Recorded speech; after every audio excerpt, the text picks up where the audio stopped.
Tengan ustedes muy buenas tardes. A quienes nos acompañan en sala y vía Facebook, bienvenidos al tercer módulo, Gestión de la Investigación desde la Universidad, desarrollado en el marco del curso Fortalecimiento de Capacidades para Actores de CTI, que viene siendo organizado en coordinación conjunta entre British Council y Concitec, quien encargó a MERS realizar esta capacitación para el diseño de este curso, con el objetivo de reducir brechas y fortalecer capacidades en diferentes territorios del país y buscar soluciones que contribuyan a la dinamización y desarrollo de ecosistemas de CTI capaces de producir los niveles deseados de competitividad, productividad y capacidad de innovación.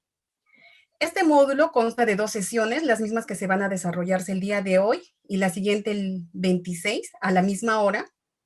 Asimismo, indicarles que el día de hoy la sesión va a tener 2 fases. La primera parte, que vamos a desarrollar un marco teórico, y la segunda parte, que va a desarrollarse un taller. Para ello, invitamos a quienes nos acompañan vía Facebook, realizar el registro, inscribirse para poder estar y acompañarnos en la sala y desarrollar el taller a partir de la segunda hora del presente evento, ¿no? El día de hoy contaremos con la participación de Yair Delso. Yair Delso cuenta con más de 15 años de experiencia profesional y es especialista en la gestión de innovación, vigilancia tecnológica, propiedad intelectual, transferencia tecnológica, negocio, herramientas de I+D+I y entre otras. Ha sido director ejecutivo de Red IDI, jefe de la Unidad de Evaluación y Selección de Fondesit, ha sido ejecutivo de proyectos de innovación de Innovate Perú y ha laborado en la gestión de la CTI de la Universidad Peruana Cayetano Heredia, de la Universidad Nacional Agraria La Molina, así como también fue consultor a nivel nacional e internacional, ¿no? Adelante, Yair, vamos a empezar con la sesión del día de hoy. Bien, muchas gracias, Diana. Gracias al equipo de Concitec por todo el soporte, al equipo British Council, lógicamente, por todo el apoyo y gracias por hacer que esto sea posible. Esta tarde voy a compartir con ustedes algunas cuestiones que normalmente no se tocan, pero que sí son importantes tomarlos en cuenta cuando hablamos de CTI o de gestión de la investigación desde la universidad para todo el ecosistema, ¿no? Un poco de mi experiencia, ya lo dijo Diana, pero para enfocarnos un poco mejor en las cuestiones de lo que nos trae esta tarde, yo soy ingeniero agrícola de profesión, digamos, tengo toda una base de ingeniería agrícola. Para que los que no conocen, ingeniería agrícola tiene un rubro de maquinaria, mecanización, tiene un rubro de hidrología o temas de riego, y tiene un área de ecosistémico, tipo de ordenamiento territorial. Desde que salí de la universidad estuve involucrado en la gestión de ciencia, tecnología e innovación con una visión desde la universidad hacia su entorno. En la Universidad Agraria logré una maestría en agronegocios, no porque me interesara hacer negocios con el agro, sino porque quería tener las herramientas financieras o herramientas que usan las empresas para poder hacer mejor este match entre lo que es ciencia, tecnología e innovación y el sector empresarial, el comercio y el negocio, ¿no? Con esta experiencia tratamos de impulsar, y lo hicimos en algunos casos, la gestión de CTI desde una universidad privada como Cayetano Heredia, para vincularnos con el entorno nuevamente, ¿no? Tratar de apoyar a las empresas, tratar de vincularnos con otros actores, otras universidades, institutos, para hacer más eficiente la gestión de CTI en la universidad. Después de eso estuve casi 5 años en Innovate Perú como ejecutivo de proyectos, y ahí, digamos, todo esto que no fue casualidad, se pudo plasmar mejor en la supervisión que hacíamos en los proyectos de innovación, ¿no? Son más de 125, 130 proyectos que me ha tocado supervisar entre academia, universidad, solo empresa, etc.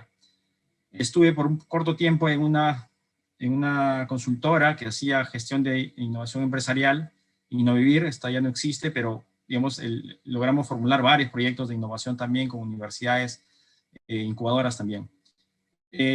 Muy enriquecedor fue mi paso por Fondesit, y es un poco de lo que voy a hablar ahora, un poco más en detalle, que es cómo se gestiona la evaluación de proyectos de I+D+I en un fondo concursable como es el Fondesit, ¿no? Un poco qué criterios hay que tener en cuenta para poder tener una mejor formulación de proyectos o una mejor vinculación, entendiendo cómo se manejan estas sistemas de evaluación, más eficiente va a ser la postulación que uno pueda lograr, ¿no?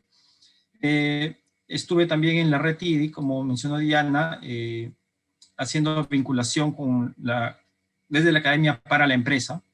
Digamos, la red IDI es una asociación de 7 universidades, 5 públicas, 2 privadas, para tratar de impulsar o tratar de vincularse con los activos tecnológicos que tienen estas universidades hacia la academia, ¿no? Y bueno, y ahora me encuentro trabajando y colaborando con Merz Perú, que es una empresa que se dedica en principio en propiedad intelectual, pero desde la visión de la gestión de la I+D+I, es decir, cómo dentro de todo el proceso de una empresa o de una institución es posible incluir los aspectos de propiedad intelectual durante todo su proceso. Varias cosas que voy a mencionar van a ser producto de esta experiencia. No voy a hablar muy, o sea, si bien es cierto, voy a mencionar cosas teóricas, pero son producto de un análisis desde la experiencia, ¿no? Los objetivos de esta sesión van a ser 4. Primero, el estado de la CTI desde las universidades, qué indicadores tenemos, cómo visualizamos este rol de la universidad para la ciencia, tecnología e innovación. Un poco del contexto de CTI desde la operatividad de las universidades y de quienes son llamados a hacer la política para que las universidades puedan hacer mejor su trabajo, su gestión de I+D+I o de CTI. Vamos a ver un poco de la gestión de proyectos desde una visión de la evaluación de los fondos. Y finalmente vamos a ver un poco los roles que se involucran en esta gestión. Y al final de esto vamos a tener un taller inicial, porque la sesión del martes va a tener también otro taller. Vamos a empezar además con el taller. La idea es que en esos talleres ustedes primero fortalezcan su networking, conozcan personas nuevas de otras regiones, de repente de otros países, y el reto de este taller es que ustedes puedan, conversando, interactuando, puedan lograr una nota conceptual. Esa nota conceptual la vamos a evaluar en la siguiente sesión. Vamos a tener algunos invitados para que evalúen, y de esa evaluación van a recibir ustedes un feedback, y ese feedback lo vamos a elevar a una plenaria para que todos nos podamos retroalimentar de estos errores comunes que uno tiene al momento de formular notas conceptuales o proyectos. También algunas recomendaciones o algunas cosas que son buenas mencionarlas, como las buenas prácticas en la formulación de proyectos, ¿no? Vamos a ver algunas cosas el día de hoy y la siguiente sesión las vamos a reforzar. Para aquellas personas que nos siguen por Facebook o otras redes sociales, es importante que se registren para poder tener acceso a la plataforma Zoom del CONCITEC y poder participar de estos talleres que normalmente no se dan, y gracias a British Council y a CONCITEC tenemos la oportunidad de interactuar de una manera virtual, pero bastante eficiente en esta oportunidad. Bien, algunos indicadores de CTI.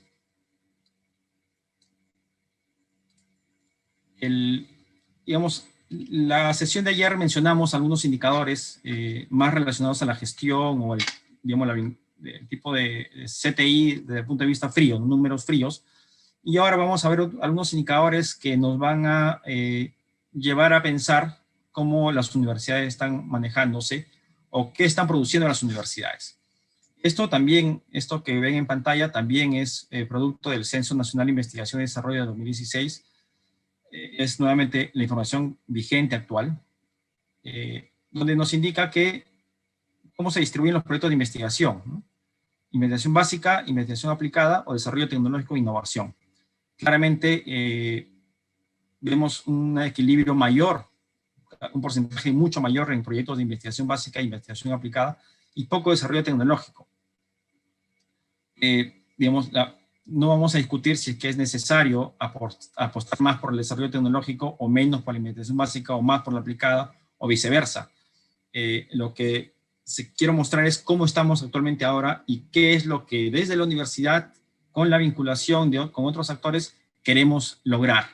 Es decir, a una empresa de repente no le interese mucho la investigación básica, probablemente algunas sí, pero en su mayoría no, porque la investigación básica está llamada a ser realizada por las universidades e institutos, donde hay mucha materia gris, mucho conocimiento, mucho recurso humano especializado para hacer estas funciones. La investigación aplicada, también es importante, pero nace desde la capacidad de una universidad o un instituto o de una entidad que hace investigación, pero con una visión de aplicabilidad o aplicación para el sector industrial. Y ahí recién empezamos a hablar de desarrollo tecnológico y es lo que las empresas demandan o es lo que las empresas quieren acelerar rápidamente para ganar una competitividad en su mercado o en su sector.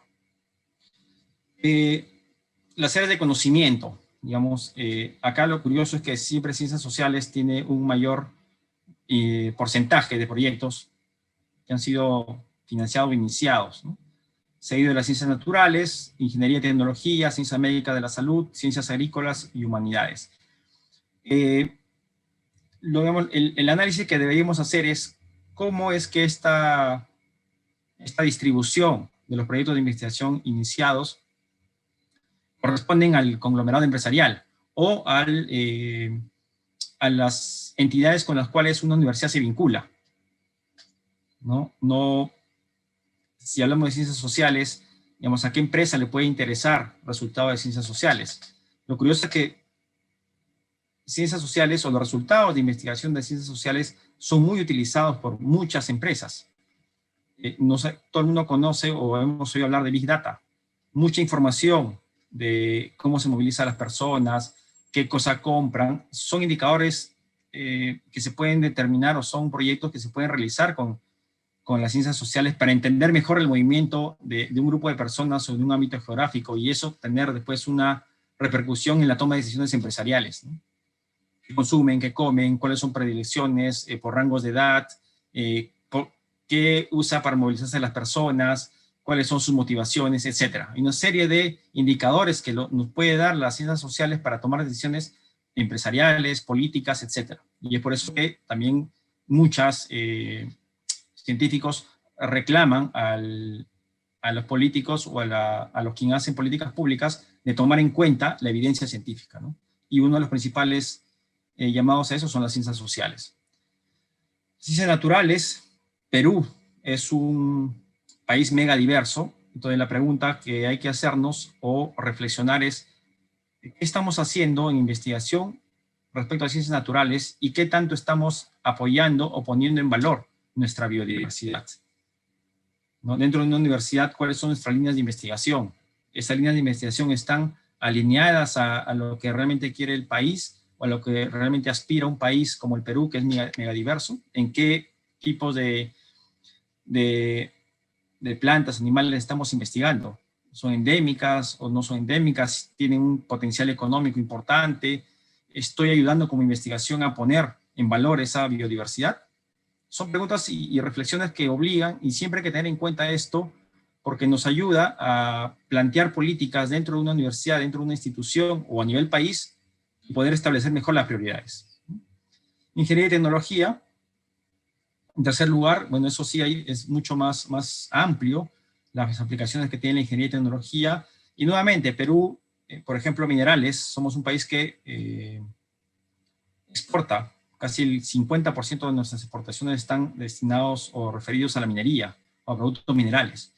Entonces, sin embargo, no le damos valor agregado.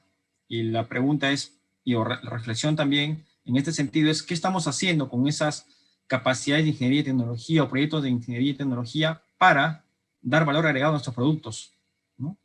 En conjunto con las ciencias naturales también. Son transversales y podemos hablar o combinar también ciertos sectores, ¿no? Ciencias médicas y de la salud, coyunturalmente, ya hablamos ayer también respecto a cómo esto puede haber sido importante si hubiéramos tenido una apuesta mayor por estas ciencias médicas y la salud.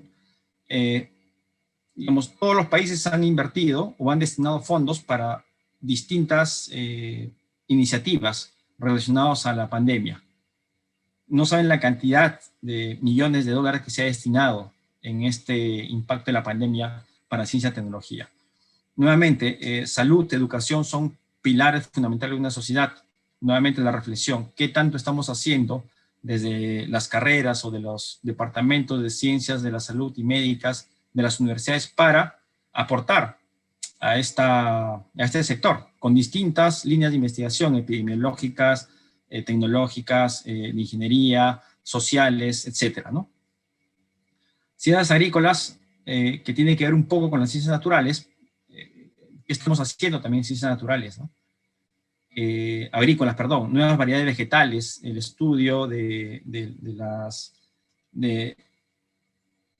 productos naturales que están siendo comercializados, exportados o transformados en otra parte del mundo, y por qué no podemos hacer más investigación agrícola acá, ¿no? O posagrícola. Son también cuestiones que debemos reflexionar. Temas de humanidades también son importantes, el arte, la cultura, son importantes tomarlas en cuenta porque son parte de nuestra historia, de nuestro enfoque, de lo que somos, y tenemos que aprender a valorar. Y eso también tiene un impacto comercial. Hablamos de puesta en valor de muchas cosas culturales que tenemos, como centros arqueológicos, museos de paso, etcétera, que deben de ser soportados por las ciencias sociales y las humanidades para entender mejor cómo, desde un punto de vista empresarial o de valor agregado para el país, ¿no? Esto es un poco el enfoque que es lo que está en las encuestas, y no sé si esto habrá cambiado de repente en ciencias médicas y la salud. Posiblemente después de la pandemia tenga un efecto colateral y esto se incremente un par de puestos más, pero está ahí la reflexión, ¿no? Bien, hablamos de los proyectos, pero normalmente los proyectos son un indicador muy básico que indica cuántos proyectos has recibido, cuántos proyectos has ganado, pero es un indicador muy general.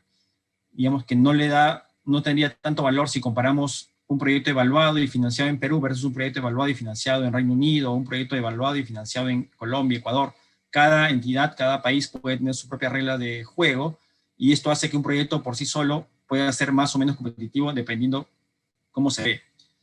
Pero cuando hablamos de publicaciones, esto tiene un estándar internacional concordado, con reglas más claras, con enfoque mucho más técnicos, científicos, que uno conoce, y es como se ve en los rankings de las universidades o de centros de investigación de un país también, ¿no? Es la producción de artículos científicos, libros y otras publicaciones, ¿no? Esto es un poco lo que arrojó el Censo Nacional de Investigación y Desarrollo de 2016, por ejemplo, los artículos científicos, ¿no? Hay un incremento menor, digamos. Lo que habría que hacer es investigar o analizar, y posiblemente sí se tenga esta información, pero nuevamente América Latina sufre de la publicación de data para hacer más investigación.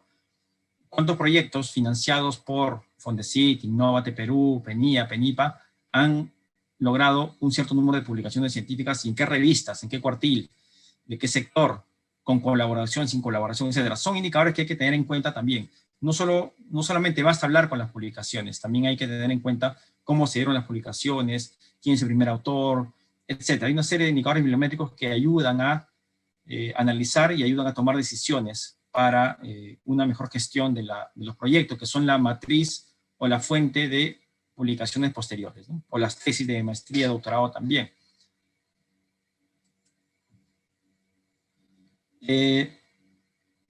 Los sectores institucionales de ciencia y tecnología que mayor producción científica tienen respecto a sus publicaciones en revistas indizadas o indexadas. Vemos ahí quien tiene una mayor, el 2015, que es el último año de medición, tiene mayor publicaciones, son las universidades privadas sin fines de lucro, seguida de las universidades públicas. Le sigue casi un tercio atrás respecto a estas dos primeras, las instituciones privadas sin fines de lucro, las asociaciones, ONGs. Después, en cuarto lugar, están estas universidades privadas con fines de lucro. Y finalmente, los institutos públicos de investigación.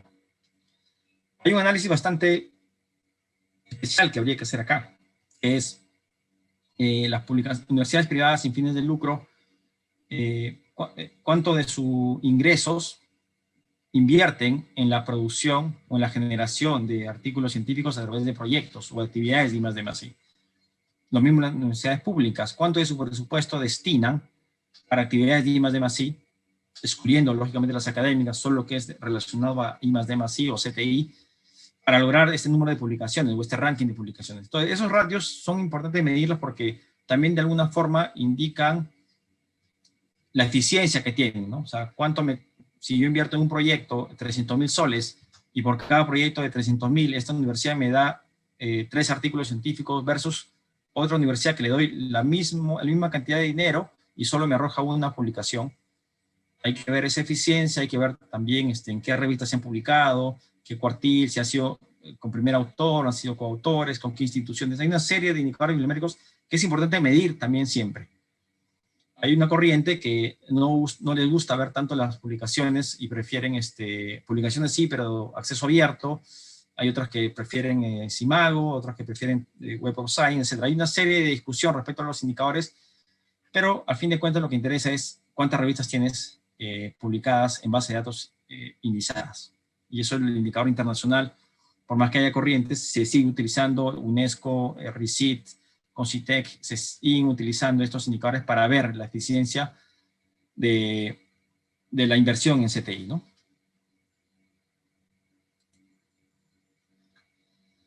Bueno, esto es un poco la distribución, quién es producción científica del alcance nacional e internacional por sector institucional, digamos, en qué revistas se han publicado, por este tipo de institución, institutos públicos de investigación, universidades públicas, universidades privadas sin fines de lucro, con fines de lucro, y instituciones privadas sin fines de lucro, ¿no? Más o menos para que vean el ratio entre un año y otro, ¿no? Y nuevamente tiene que ver con indicadores bibliométricos y hay que revisar cómo se puede mejorar esto, ¿no? Bien, vamos a entrar ya un poco a la vinculación, que es lo que nos trae esta tarde, es que cómo se vinculan estos centros de investigación con otras instituciones científicas. Normalmente las universidades son las que mayor vinculación tienen respecto a CTI, ministerios, gobiernos regionales, locales también, programas gubernamentales de promoción de I+D, sociedades científicas, redes, círculos, asociaciones, etcétera, grupos de investigación particulares, comunidades campesinas y nativas, institutos de investigación públicos, consultores y expertos, las empresas que están al medio, la educación básica y regular y especial, los colegios, institutos de investigación privados, gremios empresariales, etcétera, ¿no? Ahí pueden ver también institutos superiores tecnológicos, competidores de su rubro, laboratorios no universitarios y centros de investigación tecnológica, que son los CITES. Entonces, esto claramente marca una predominancia de vinculación para actividades de ciencia y tecnología para las universidades, o de las universidades, mejor dicho.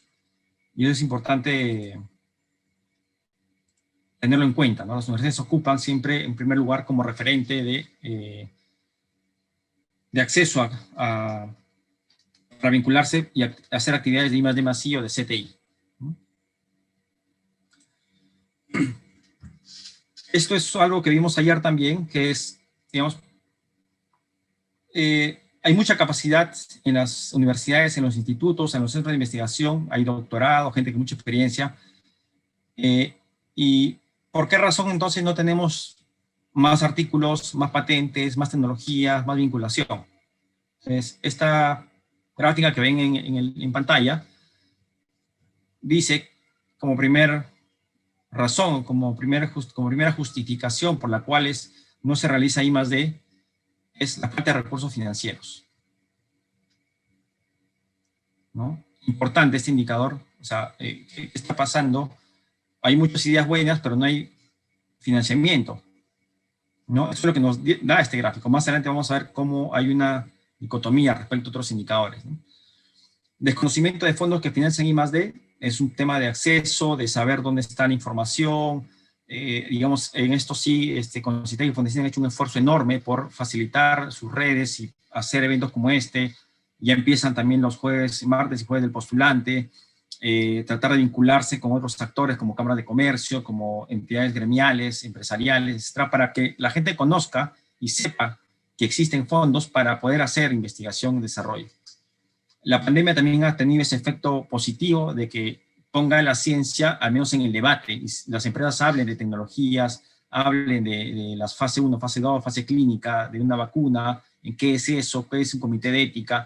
Digamos, de alguna forma se está empezando o la pandemia ha originado que se mejore un poco la cultura de algunos aspectos de CTI. Y este evento también pretende lograr esa mejora de capacidades, ¿no?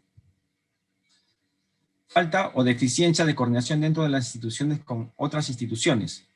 Es decir, yo tengo soy una facultad de ingeniería y tengo una idea, pero para hacer un dispositivo, no sé, un brazo robótico para cosecha de páprica, pero necesito de un ingeniero agrónomo o un biólogo que me diga cuál es el proceso o el ciclo productivo de la ají páprica, que me diga de qué en épocas crece, cuánto puede crecer como máximo, cómo se mide la coloración, cuáles son los estándares para comercializar, etcétera, para que el ingeniero mecatrónico o el ingeniero electrónico pueda desarrollar el algoritmo e identificar por coloración o por inteligencia artificial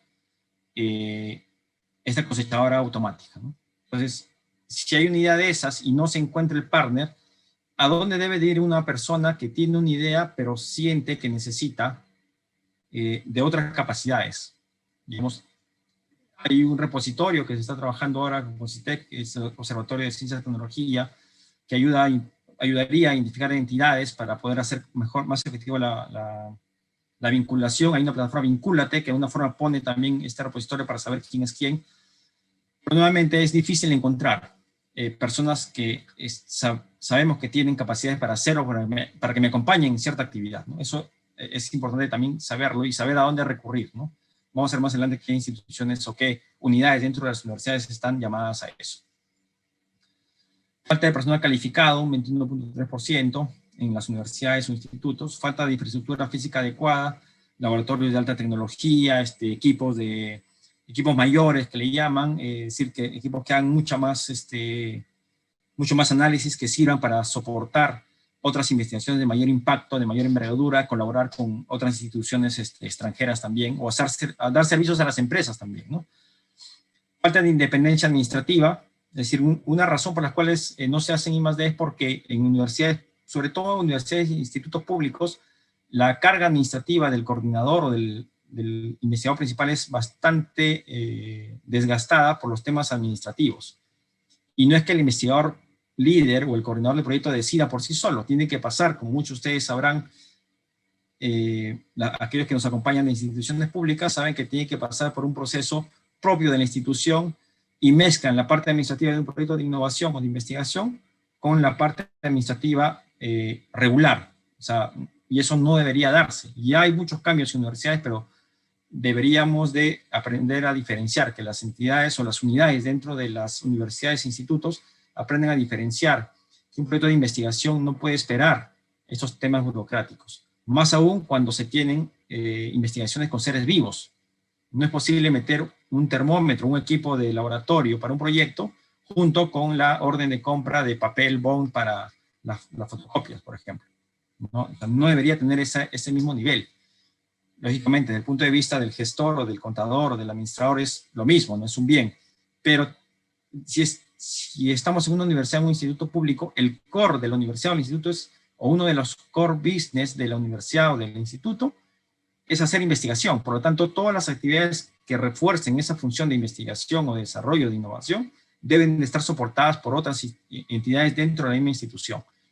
Administración, propiedad intelectual, legal, compras, logística, etcétera. Si eso no funciona, entonces hay muchas cosas por hacer todavía por trabajar. Y hay instituciones en Perú que están trabajando con ese propósito, ¿no? El CONCITEC es una de ellas, PEMESU también es otra. Falta de deficiencia de incentivos tributarios. Es decir, esto, digamos, cuando quiero contratar, por ejemplo, a un investigador de afuera, al investigador de afuera le graban con un 30% o un poco más del monto porque es no domiciliado. O cuando quiero comprar un equipo, por desconocimiento a veces de la unidad administrativa, el equipo termina costando mucho más o hay trabas en logísticas, en aduanas para poder hacer la investigación. La contratación a demanda de empresas, de actividades de I+D+I por empresas, perdón, también debería ser tocado como un incentivo, ¿no? Ya existe una ley de 3039 para beneficios tributarios que de alguna forma ayuda a que las empresas miren a las universidades acreditadas para hacer investigación, ¿no? Es muy incierto respecto a los resultados de largo plazo. Esto es un porcentaje menor, pero es parte de la investigación. Toda investigación e innovación tiene un rango mayor o menor, pero siempre un rango de incertidumbre, ¿no? Y esto hay que saber manejarlo, hay que saber llevarlo y trabajar con eso. es parte del investigador, que su hipótesis se rechace o se apruebe, es parte del día a día de un investigador, plantear hipótesis, plantear nuevos objetivos, etcétera, ¿no? Vamos a la siguiente. Bien, esto que ven en pantalla es de la encuesta de la empresa. Digamos, es el otro de la dicotomía que les hablaba, es la visión de las empresas a través de esta encuesta nacional de innovación en la industria manufacturera, ¿no? Realizó en 2018. Entonces acá vemos las principales fuentes de información para ejecutar actividades de innovación. 25%. Dentro de la empresa o grupo de empresas.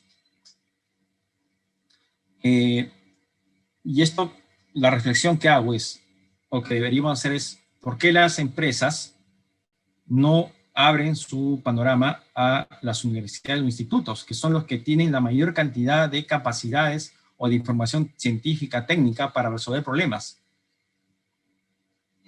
Puede ser falta de cultura, las empresas no conocen o desconocen, puede ser falta de confianza, no confío en ir a la universidad o no sé a dónde recurrir dentro de la universidad, con quién hablar, cómo garantizar el secreto empresarial, etcétera. Hay una serie de factores que pueden explicar de alguna manera esto, pero no debería ocurrir. No es posible que una empresa busque información para actividades de innovación dentro de la misma empresa cuando hay soluciones fuera que podrían ser de mucha mayor utilidad. Y por otro lado, también las universidades deberían hacer actividades para mostrar a las empresas que hay potencial en su universidad, que hay líneas de investigación maduras, que hay servicios tecnológicos, que hay patentes, que hay tecnologías en desarrollo, que hay investigaciones básicas que pueden ayudar a tomar mejor decisión para las empresas, etcétera. Hay una serie de factores que hay que, como universidad, como instituto, manejar de alguna manera, ¿no? Los clientes, en las empresas, siempre los clientes son los que determinan las actividades de innovación porque son finalmente los que van a comprar. Y cuando se hace alguna estrategia de propiedad intelectual o de innovación dentro de una empresa, siempre se pregunta al cliente, ¿no? ¿Qué es lo que quieres? ¿Cómo te gustaría el producto? ¿Un nuevo color? ¿O que sea más ácido? ¿Que sea más pequeño? ¿Que sea más rápido? Etcétera. Todas esas características regresan a la empresa y la empresa tiene que pensar dentro de su proceso cómo hacer esos productos que el cliente está demandando. Eso es cuando se toma al cliente como centro, y todas las herramientas que ustedes puedan ver como Design Thinking, Scrum, Open Innovation, etcétera, y modelos distintos, siempre tienen un enfoque en el cliente. Es decir, ver qué quiere el cliente, testear un prototipo con el cliente, con los usuarios y ver cómo esto puede ir mejorando. Y esto es importante porque hablaba ayer Mireia, decía que una de las formas que ella había visto por su experiencia en algunas entidades en América Latina es eso, probar modelos de gestión de I+D+I o de vinculación, probar con tus actores, los clientes, e ir iterando, ir cambiando, ir ajustando cosas, porque todo es perfectible y todo es cambiante. No todo está escrito en piedra. Y hay que saber entender también esto dentro de una institución, como lo hace una universidad. Tener capacidad para cambiar reglamento. No es porque el reglamento se aprobó hace 2 meses, quiere decir que no se puede cambiar acá el siguiente mes, si es que algo está yendo mal. La idea es que las actividades fluyan de una manera más adecuada y más eficiente. No tengo proveedores de equipo, materiales, componentes o software. Fue una de las principales fuentes de información, ¿no? Y claro, los proveedores de servicios siempre traen las últimas novedades a sus clientes, ¿no? Le digo, mira, hay este nuevo software, esta nueva tecnología, etcétera, y a veces las empresas toman eso como un input para poder ellos trabajar a la interna y cambiar un poco su modelo de negocio, o sus productos o servicios. Importante esto de conferencias, ferias y exposiciones similares, donde ferias especializadas, como Expo Alimentaria, que se hace muy frecuentemente cada año en Perú, reuniones técnicas, científicas, donde a veces empresas van para ver qué cosas están haciendo las universidades, para ver qué cosas, con quiénes puedo colaborar, con qué investigador, qué están haciendo las universidades a nivel Perú, internacional, a nivel región, etcétera, para poder las empresas poder ver con quiénes colaborar para hacer innovación, ¿no? Los competidores, esto tiene que ver mucho porque cuando es en tema empresarial, las empresas siempre se miran entre ellos, ¿no? Y si uno es líder, está viendo qué hace el segundo, y el segundo está viendo qué hace el líder, para ver qué copio o qué no copio, o por dónde trato de pasar a mi competidor, ¿no? Eso tiene que ver con vigilancia competitiva, vigilancia tecnológica o inteligencia competitiva. Son herramientas que ayudan a monitorear, a ver cómo está el estado del arte situacional de un sector, de una tecnología, ¿no? Y en último lugar, las empresas recurren a las universidades u otros centros de enseñanza superior. Es un tema cultural muy marcado. No debería existir esto. Debería estar la universidad siempre en primer lugar o segundo, a lo mucho. Es decir, algo está pasando acá, algo está ocurriendo, que es motivo o será motivo o sería motivo de otro análisis para entender mejor por qué las empresas no van directamente a las universidades. Nuevamente, puede haber factores varios. Uno de los que he podido yo, por mi experiencia, validar es que las empresas quieren colaborar con la universidad, pero no encuentran un interlocutor válido. Algunas empresas que han colaborado con universidades terminan desanimándose porque son distintos, tienen distintos timelines, distintas formas de manejar el tiempo. Una empresa quiere las cosas para mañana o para ayer, y el investigador se toma sus tiempos porque además tiene carga académica, hay una semana que no va a poder porque está en exámenes parciales, entonces eso a la empresa lo desconcierta, no poder trabajar a la par con un investigador, y prefiere a veces contratar consultores que hagan todo llave en mano y no colaborar con universidades o centros de investigación. No es la mayoría, lógicamente, pero este indicador es bastante preocupante y nos debe llamar a la reflexión. ¿Qué hacer para mejorar esto, ¿no? Desde la universidad y las empresas también? ¿Qué hacer para acercarme de mejor manera a la universidad, ¿no?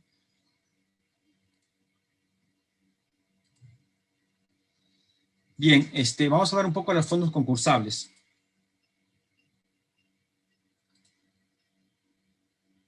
Esto que ven en pantalla es un cuadro, disculpe que no le dé más color al cuadro, mi formación en ingeniería hace que lo vea todo cuadriculado, pero he tratado de recopilar estos fondos que han habido en Perú para actividades de I+D+I. Mostramos ayer este fondo de Canon y regalías mineras. No pongo el monto acá porque eso varía año a año, varía según la actividad minera, según lo que las regiones puedan recibir. Pero es cierto que existe este fondo de Canon destinado a actividades de I+D+I para las universidades de la región donde existe Canon. El primer fondo de innovación, en 2005, Incagro, por $43 millones. 2 años después se crea el FinCit 1, llamado Programa de Ciencia y Tecnología, con $36 millones, 11 millones del Estado peruano y 25 millones del Banco Interamericano.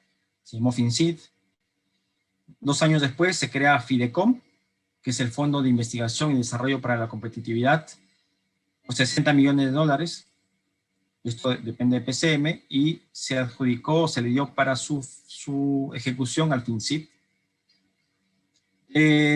5 años después, en 2013, por el éxito, por los indicadores de éxito que había tenido este primer préstamo piloto de 36 millones, el Banco Interamericano con el Estado peruano decide incrementar el fondo a 100 millones, 65 millones lo pone el Estado peruano y 35 millones el Banco Interamericano.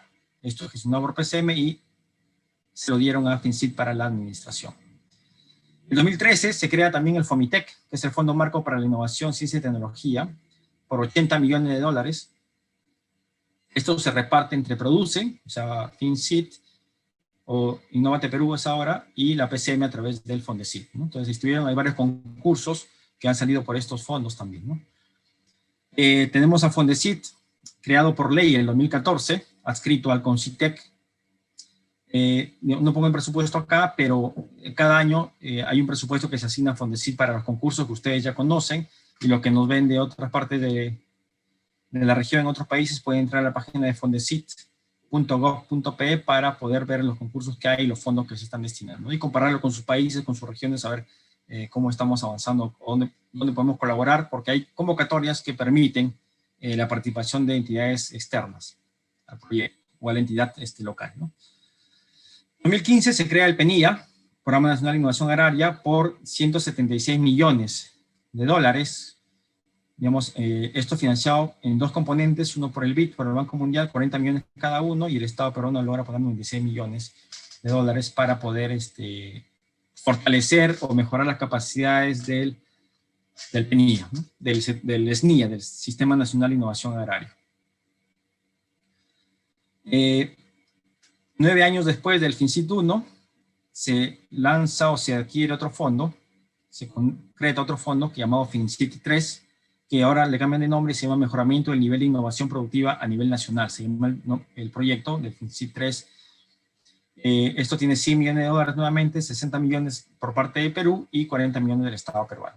Esto también se produce y ya cambió de nombre y ahora conocemos a Innovate Perú, ¿no? Antes era FinCit y el 2015, me parece, 2014, se cambia a Innovate Perú. Hay otro fondo también del Banco Mundial, que hasta ahora todavía hay unos fondos que lo pueden ver en la plataforma de Fondesit, que se llama Mejoramiento y Ampliación de los Servicios del Sistema Nacional de Ciencia, Tecnología e Innovación Tecnológica. Estos 100 millones de dólares también, 55 del Estado peruano y 45 millones por parte del Banco Mundial. Esto lo administra Concitec a través del Fondesit. Hace 2-3 años nace el fondo Newton Paulet de British Council, Reino Unido, con 26 millones de dólares, 13 millones del Estado peruano y 13 millones de Reino Unido. Vamos a sacar contrapartidas de 1 a 1, que es una exigencia de British Council para poder financiar o atender requerimientos de distintos países, ¿no?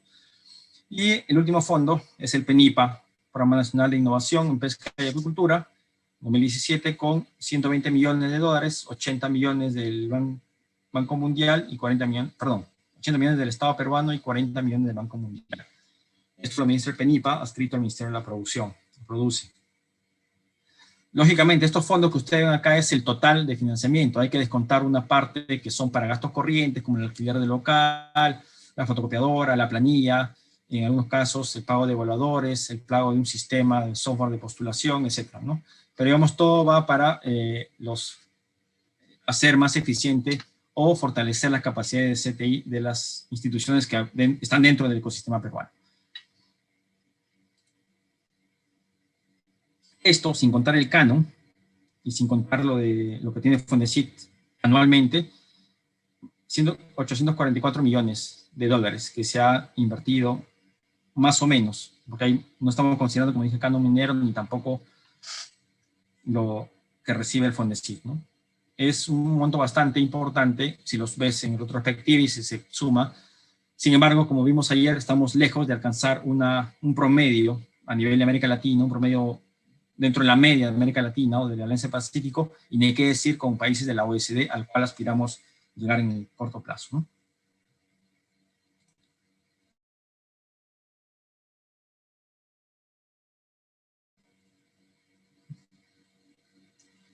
Bien, esto es, no sé si este equipo de Concitec, no sé, podemos hacer un pare acá para ver si hay alguna pregunta o comentario, para que no sea un monólogo esto y poder hacer más rica la conversación y el aporte de los participantes.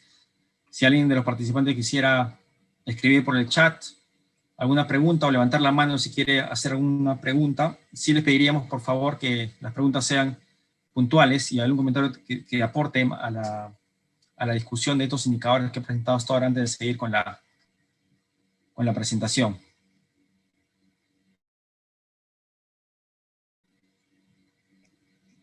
¿Alguna pregunta? Siéntanse libres de levantar la mano. O bueno, Bien. te voy leyendo una que está en chat, Jair. Sí, por favor. Dice, ¿cómo están integradas las universidades en el modelo de desarrollo nacional?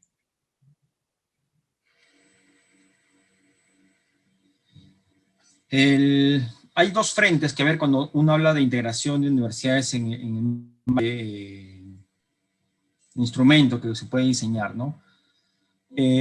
Por un lado tenemos a las regulaciones que forman parte de Minedu a través de SUNEDU y con mucho trabajo de la mano con el Concitec de poder integrar todas las universidades. Es decir, en otros países, ¿qué sucede? Cuando quieren fortalecer las universidades con un impacto mayor, se financian equipos o centros de investigación multidisciplinarios con mucho equipo de alto nivel, de alta tecnología. Eso hace que las universidades no tengan que duplicar esfuerzos, cada universidad tener su propio laboratorio de alto impacto o con alta tecnología. Simplemente se puede poner un laboratorio o compartir este tipo de laboratorios o de equipos de alto impacto para poder hacer más eficiente el gasto y que las regiones puedan acceder también a todo eso y no centralizar todo en Lima.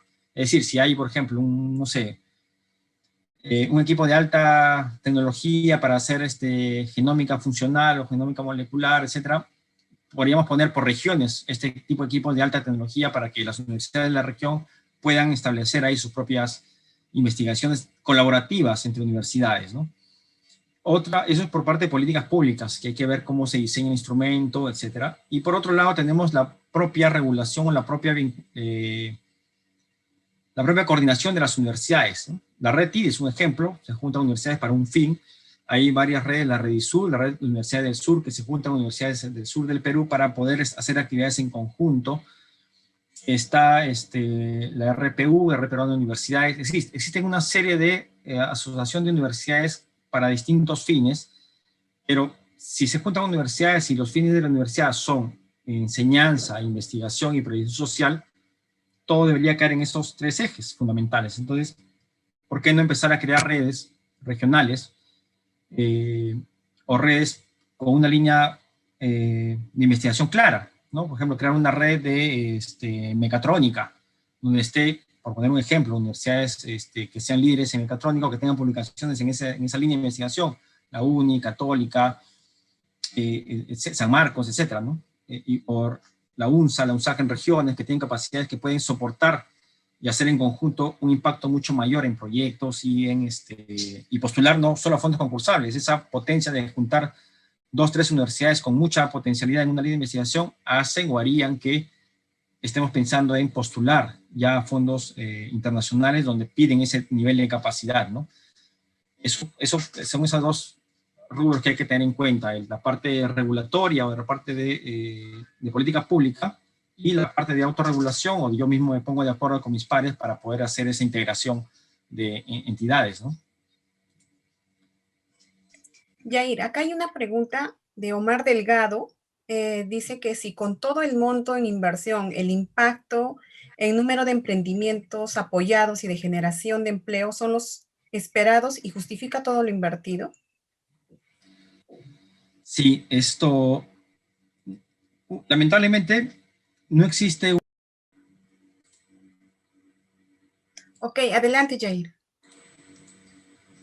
Sí, estábamos conversando, disculpen la interrupción, estamos hablando de, digamos, cómo se miden las intervenciones de ciencia, tecnología e innovación de los fondos concursables.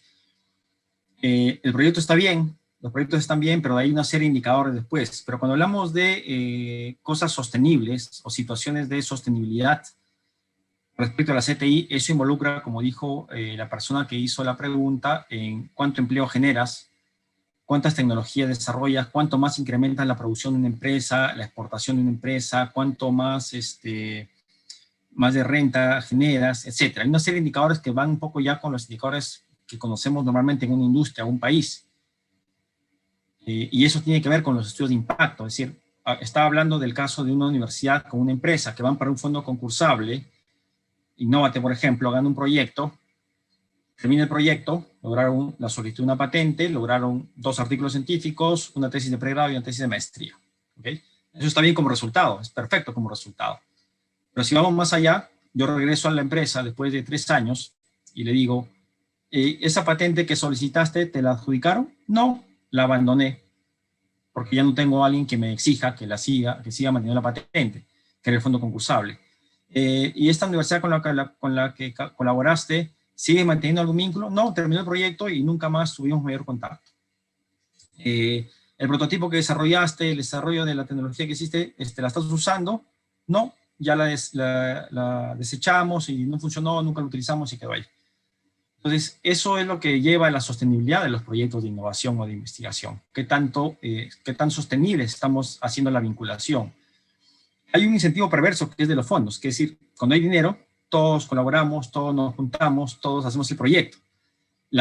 Y está bien que sea así al inicio. Lo que busca el fondo es que al conectarse inicialmente, por esa interacción positiva, logren después una interacción mayor para otros desarrollos, para otras intervenciones, o no con la misma entidad, pero al menos que la empresa vea en la innovación o en la investigación un potencial de ser más competitivo, un potencial de tener una patente y que eso me permita tener un monopolio en un mercado por un tiempo determinado, o si tengo problemas en mi empresa, solucionarlas o investigar por qué es el problema y cómo puedo la universidad puede darme soluciones tecnológicas o técnicas al respecto. Esa sinergia es lo que busca los fondos concursales, por eso que los fondos siempre dan mayor peso a aquella, o mayor financiamiento, algún incentivo a aquellas propuestas que vienen acompañado entre la empresa y la universidad, o la universidad y la empresa, ¿no? Justamente por esa interacción. Eso es lo que promueven los fondos concursales, digamos, pero no hay un estudio de impacto que diga cuáles son los indicadores de impacto que se están desarrollando, que se están midiendo para decir que esto estamos yendo por la línea correcta, y nos permite después corregir estos incentivos, ¿no? De repente no es conveniente darle incentivo, simplemente que vaya a la empresa con una universidad y que se le exige de repente otras cosas, o como que mantener la patente, etcétera. Hay que ver, analizar cómo mejoramos los instrumentos de financiamiento para lograr que esto sea sostenible en el mediano plazo y largo plazo. Ahora, esto no es de un año, un proyecto puede durar 2 a 3 años, y después se que mire el impacto 2 a 3 años después, estamos hablando de 6 años, eso en Perú al menos ya escapa, por ejemplo, de un gobierno, 5 años. Estamos hablando de una política de largo plazo, pero mientras tengamos política clara sobre esto, podemos ir avanzando en esta medición, ¿no? Y después la publicación, que la gente sepa cómo se está invirtiendo CTI, qué cosas hay por hacer, qué brechas hay, qué aciertos hay, qué desaciertos hay también. Eso nos permite tomar mejores decisiones y mejorar nuestro sistema de CTI, ¿no? No sé si hay una pregunta más o comentario para poder seguir con la presentación.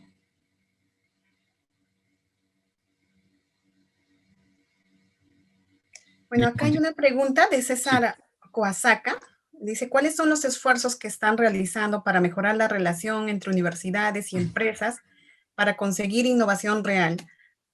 Tenemos enormes dificultades por el sesgo académico y de investigación que no están orientados al mercado y hacen que la investigación básica se quede en tesis y papers que se almacenan y se olvidan en las bibliotecas.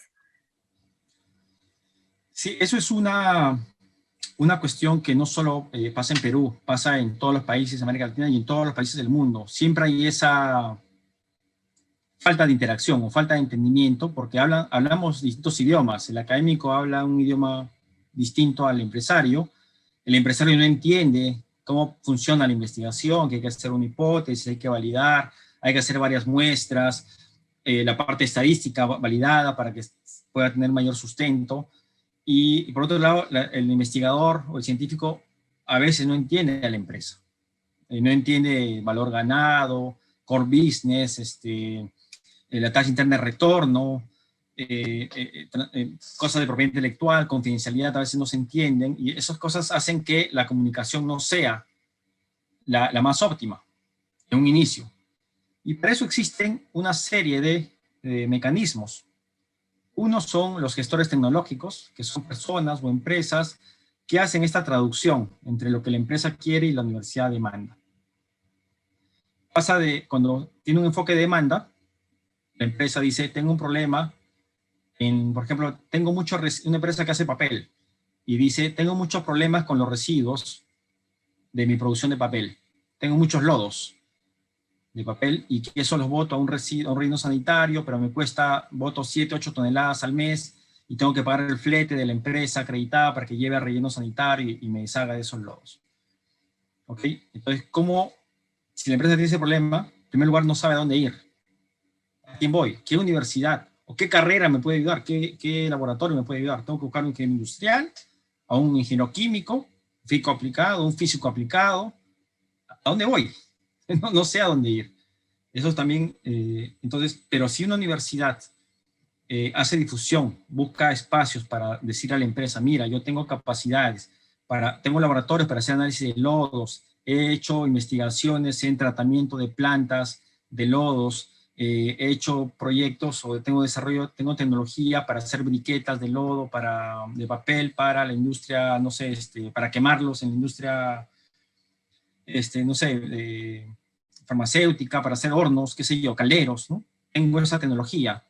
Ok, entonces buscar esos puntos en común. Y eso la universidad debe tener, como sí lo tienen ahora, casi la mayoría de universidades tienen una oficina de transferencia, una oficina de vinculación, que hace esa traducción y debería estar saliendo, están empresas recopilando demandas para ver si tienen una oferta dentro de la universidad que pueda soportar eso. Eso es lo que el manual o la guía dice que debe haber.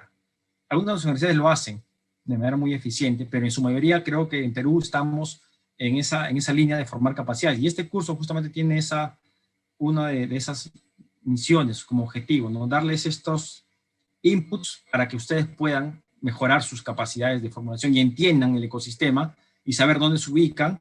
Y una vez sabiendo dónde se ubican, saber qué pasos, a dónde recurrir, qué cosas hacer para hacer esta vinculación con entidades externas, empresas o otras instituciones para hacer proyectos de investigación, que es donde nace la vinculación inicial, los proyectos, ¿no?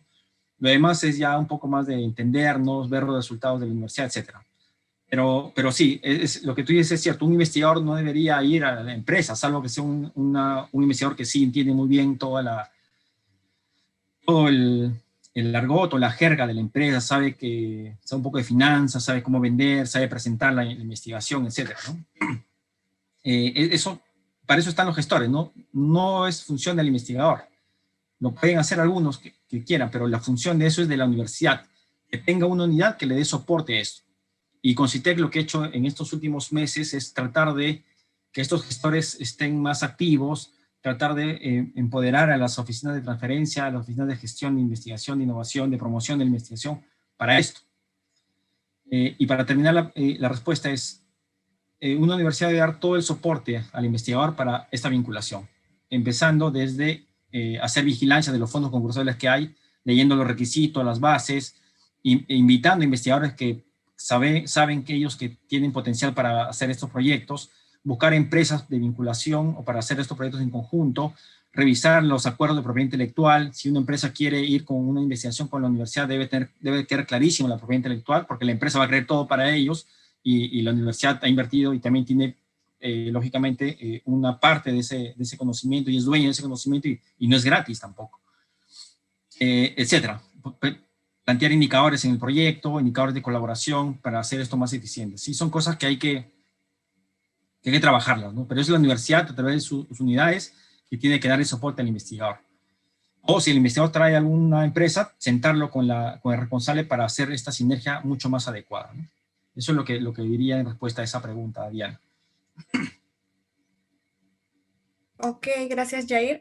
¿Continuamos o deseas Sí, más? continuamos. Perfecto, continúa, Jair. Bien, hablando un poco de indicadores y de impacto, estos son la evolución, nace del informe, segundo informe bienal de la Universidad de Universidades producido y elaborado por SUNEDU el año pasado. Es la evolución de las patentes de universidades por gran dominio, gran dominio quiere decir que por la sede principal de la universidad. O sea, la universidad tiene varias sedes, pero para este estudio contemplan solo la sede central, en función a esta Lima Metropolitana, Costa, Sierra y Selva, ¿no? Para ver cómo se ha distribuido esto. Entonces, claramente hay un incremento de patentes, 3, 5, 3, 15, 19, 27, 40, 59, 75, 2017 bajó un poco, 40. Esas son las solicitudes que se presentan. Eso está hasta el 2018. Son solicitudes que se presentan, más no todavía es la aceptación de la patente, ¿no? Porque pasa un proceso de revisión, elaboración, etc. Pero claramente sí hay un incremento en los últimos años. Eso es importante mencionar y resaltarlo. Hay un incremento en números, se ve bien. Vamos a ver después cómo esto tiene que analizarse de otra manera, ¿no?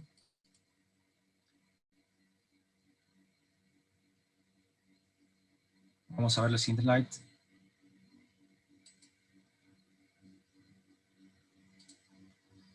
Y estas son las patentes otorgadas, ¿no? Digamos, tú solicitas y dependiendo si has hecho una buena redacción, no hay mucha observación, pueden pasar entre 2 años y medio, 3, hasta 5 años, desde que tú solicitas la patente hasta que te la otorgan.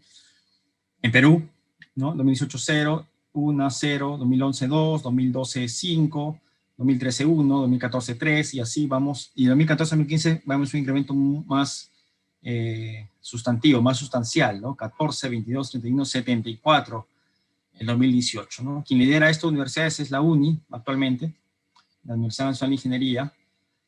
Y como indicador está bien, ¿no? O sea, se ve que hay un potencial innovador, un potencial de inventores dentro de las universidades, pero hay que entender o ver la otra cara de la moneda. ¿Y cuál es esa otra cara de la moneda? Y es que cuando uno va a patentar, uno presenta un documento escrito, que es la descripción de la patente y unas reivindicaciones.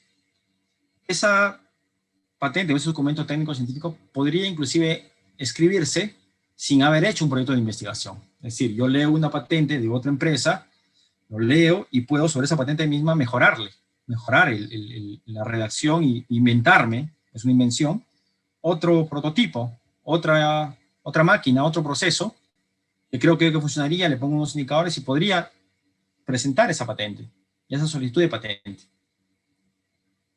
Entonces, eso es lo que ocurre en el mundo de las patentes. Lógicamente, cuando viene una empresa lee la patente y está interesada, viene lo que le llaman la debida diligencia o el due diligence, es decir, la empresa o el que está interesado en esa tecnología a través de la patente se reúne con el equipo dueño de la patente, en caso de una universidad sería con la oficina de transferencia tecnológica, con el inventor, y empezar a negociar cuánto vale tu tecnología, cuánto vale tu patente, porque me interesa.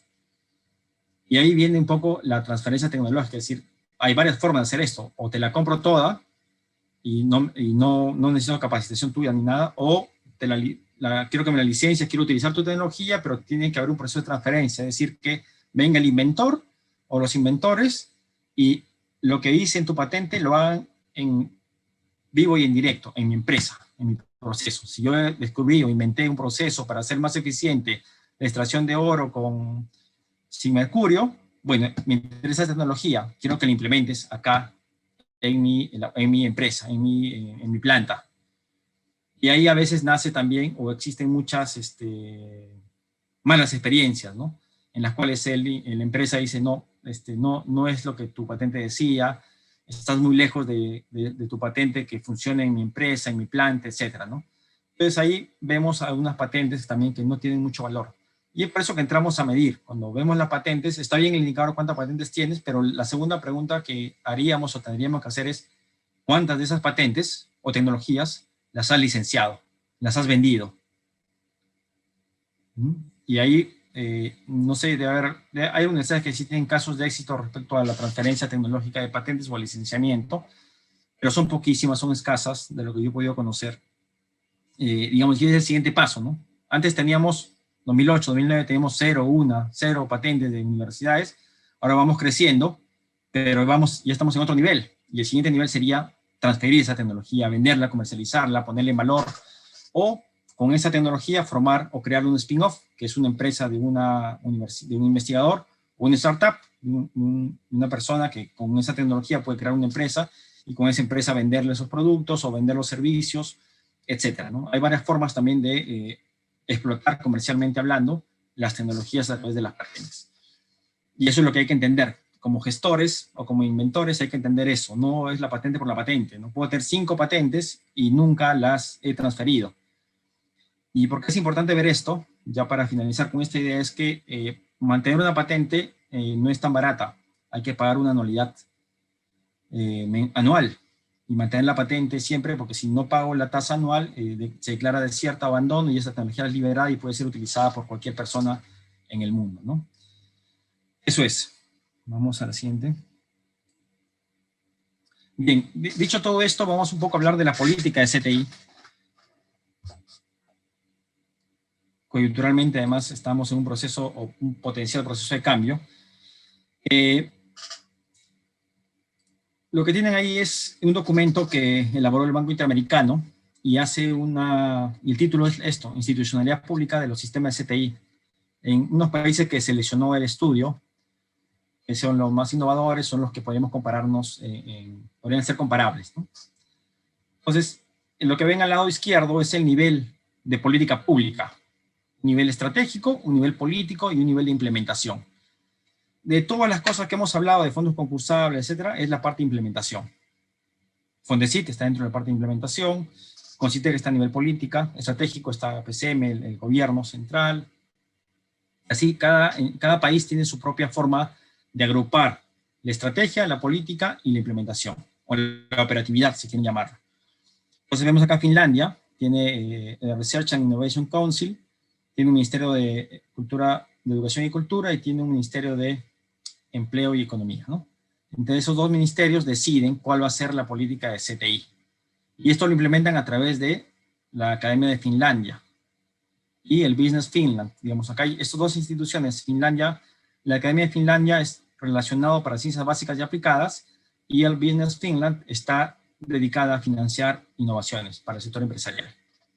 Hay concursos que sí tienen una vinculación entre ambos, o proyectos que han pasado por esta evaluación primera pasan directamente al financiamiento de Business Finland si ya se constituyen como empresa.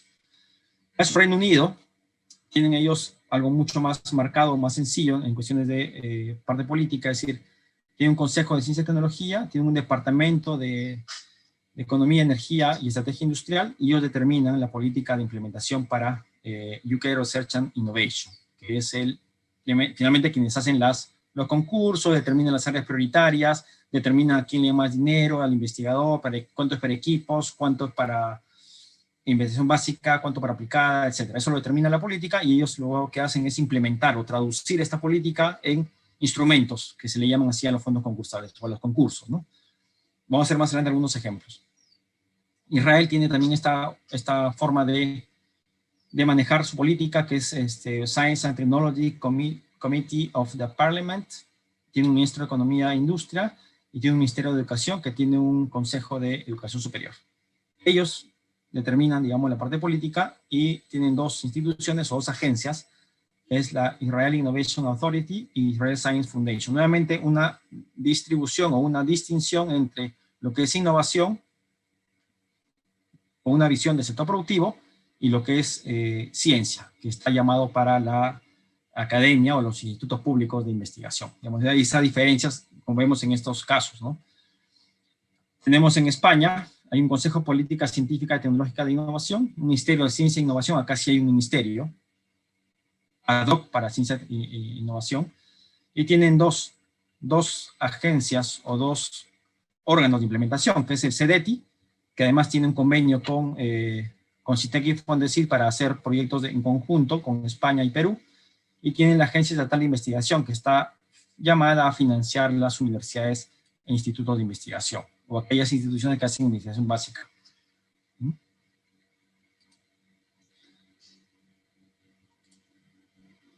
En América Latina, ¿cómo estamos?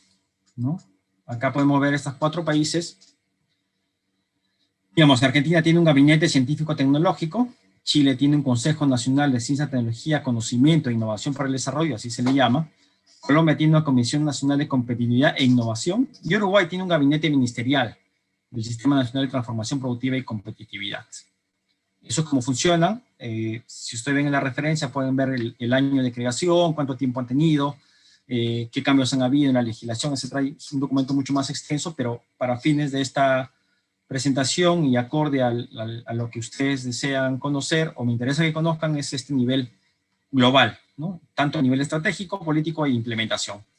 A nivel político, Argentina sí tiene un Ministerio de Ciencia, Tecnología e Innovación, Chile también tiene un Ministerio de Ciencia, Tecnología, Conocimiento e Innovación, pero también tiene dentro de la política, o quién decide cuánto dinero va a dar o en qué sector priorizar, es el Ministerio de Economía, de Fomento y Turismo. Sería el MEF acá en Perú, ¿no? Colombia tiene un Ministerio de Ciencia, Tecnología e Innovación, y también tiene el Ministerio de Comercio, Industria y Turismo. Y Uruguay tiene una Secretaría de Transformación Productiva y Competitividad dentro de la Oficina de Presupuesto y Planificación de la Presidencia, que sería una especie de MEF, también ahí, o sea, está debajo del MEF, en caso de Uruguay. Y la implementación, vemos los pares de Fondesit y de Innovate, la Agencia Nacional de Promoción de Ciencia, Promoción Científica y Técnica, APCIT, tiene SANIT y Corfo en Chile. En Colombia se tiene a Impulsa de Colombia y a la Dirección de Inteligencia y Recursos de la Ciencia, Tecnología e Innovación. Y en caso de Uruguay solo tienen a la ANI, y la ANI financia tanto investigación básica aplicada como innovación, y tiene un scope mucho más grande que involucra ambas agencias en el caso de los otros países.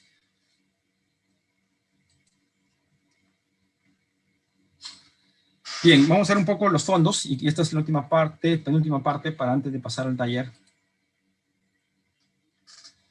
Lo que tienen en pantalla es un poco cómo se distribuían los fondos en Incagro. Incagro tuvo 2 fases, 25 concursos, digamos.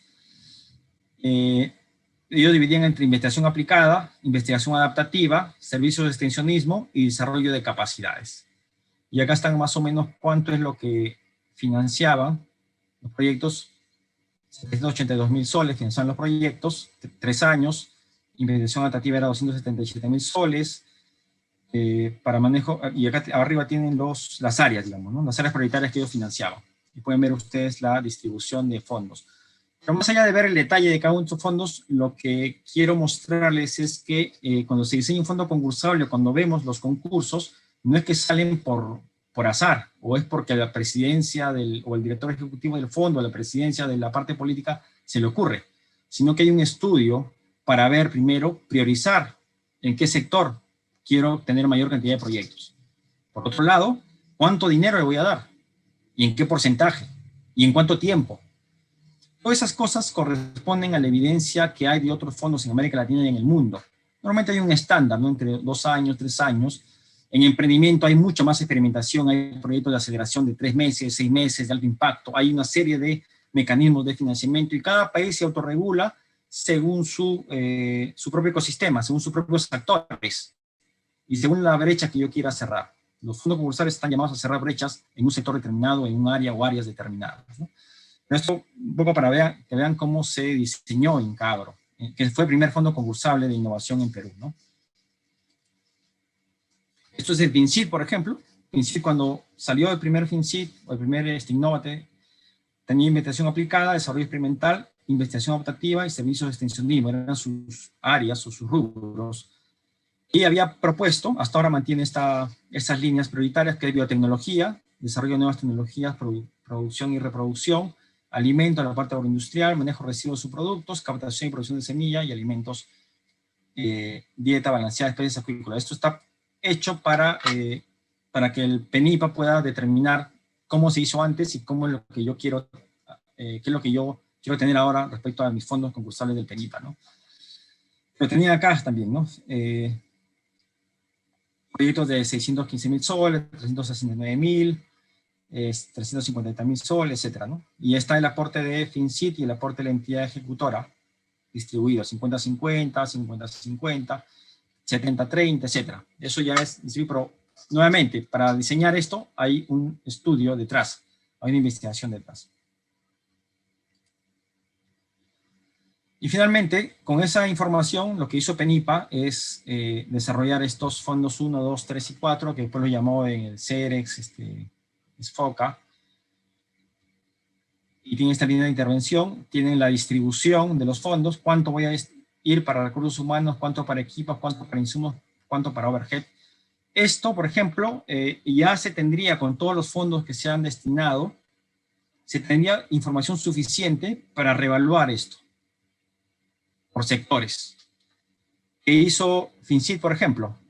En el caso de FinSeed, hubo unas épocas en las cuales los proyectos de TIC o de tecnología de la información eran bastante fuertes. Casi bordeaba el 50% de los proyectos que teníamos eran de tecnología de la información.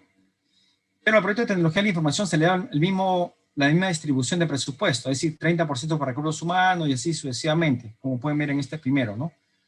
Entonces se hizo un pequeño estudio rápido, un análisis, y se determinó que para proyectos TICs no necesitas mucho equipamiento. Más al contrario, necesitas más recursos humanos, más gente que esté programando, que esté diseñando algoritmos, etc.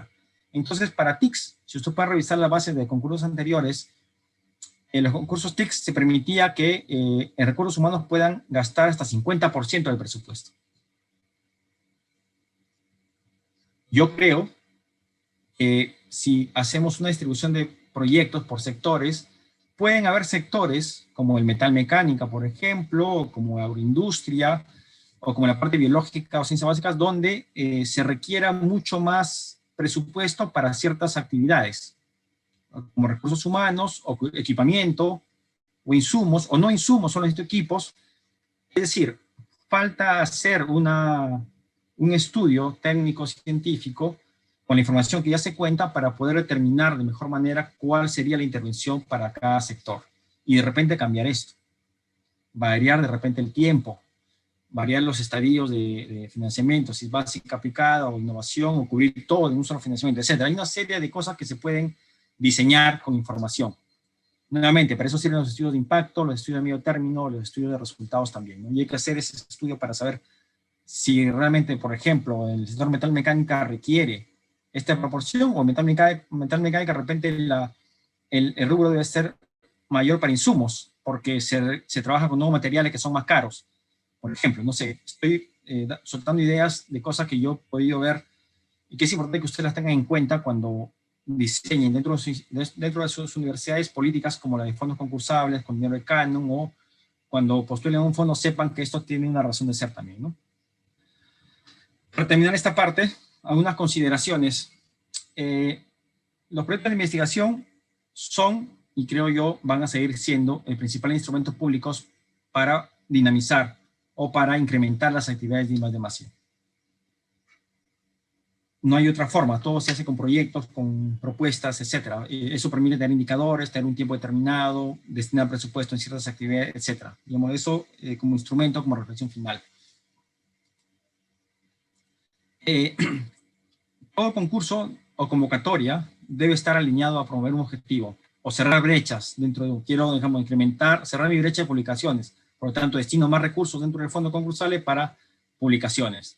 Si quiero capacitar más personas, bueno, diseño un instrumento para solo capacitaciones, o dentro de los proyectos pongo un acápite, un porcentaje de presupuesto para capacitaciones. Y cada brecha que tenga la puedo ir canalizando a través de distintos instrumentos. Y ustedes van a ver los instrumentos que tiene Fondecito, Innovate o PENIPA, va enfocado, cuando lee los objetivos, va enfocado a cerrar ciertas brechas, ¿no? O a mejorar ciertas capacidades o cierto status quo.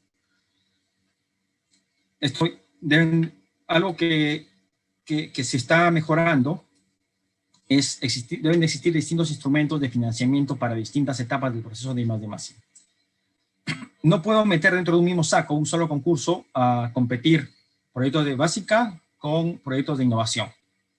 Sería algo ilógico, porque primero tienen distintas formas de medirse, tienen distintas formas de ejecutarse, tienen distintas formas de plantear la propuesta, el equipo técnico es distinto, etc. Hay una serie de mecanismos que no me permiten poner un solo concurso distintos tipos de financiamiento. Lo recomendable es que haya distintos concursos.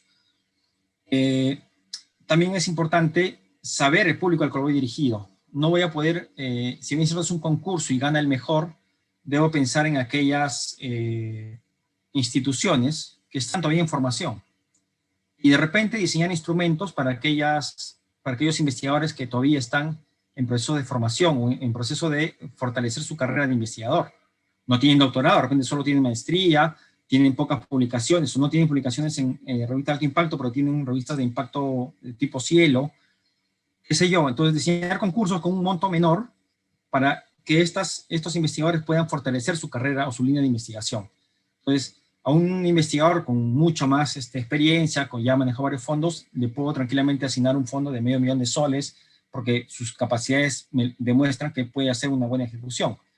Pero no puedo darle $500,000 a un investigador que no ha manejado ningún proyecto, que solo tiene unas cuantas publicaciones y que quiere liderar un proyecto. Y quiero formar o acelerar su formación de capacidades en gestión de proyectos.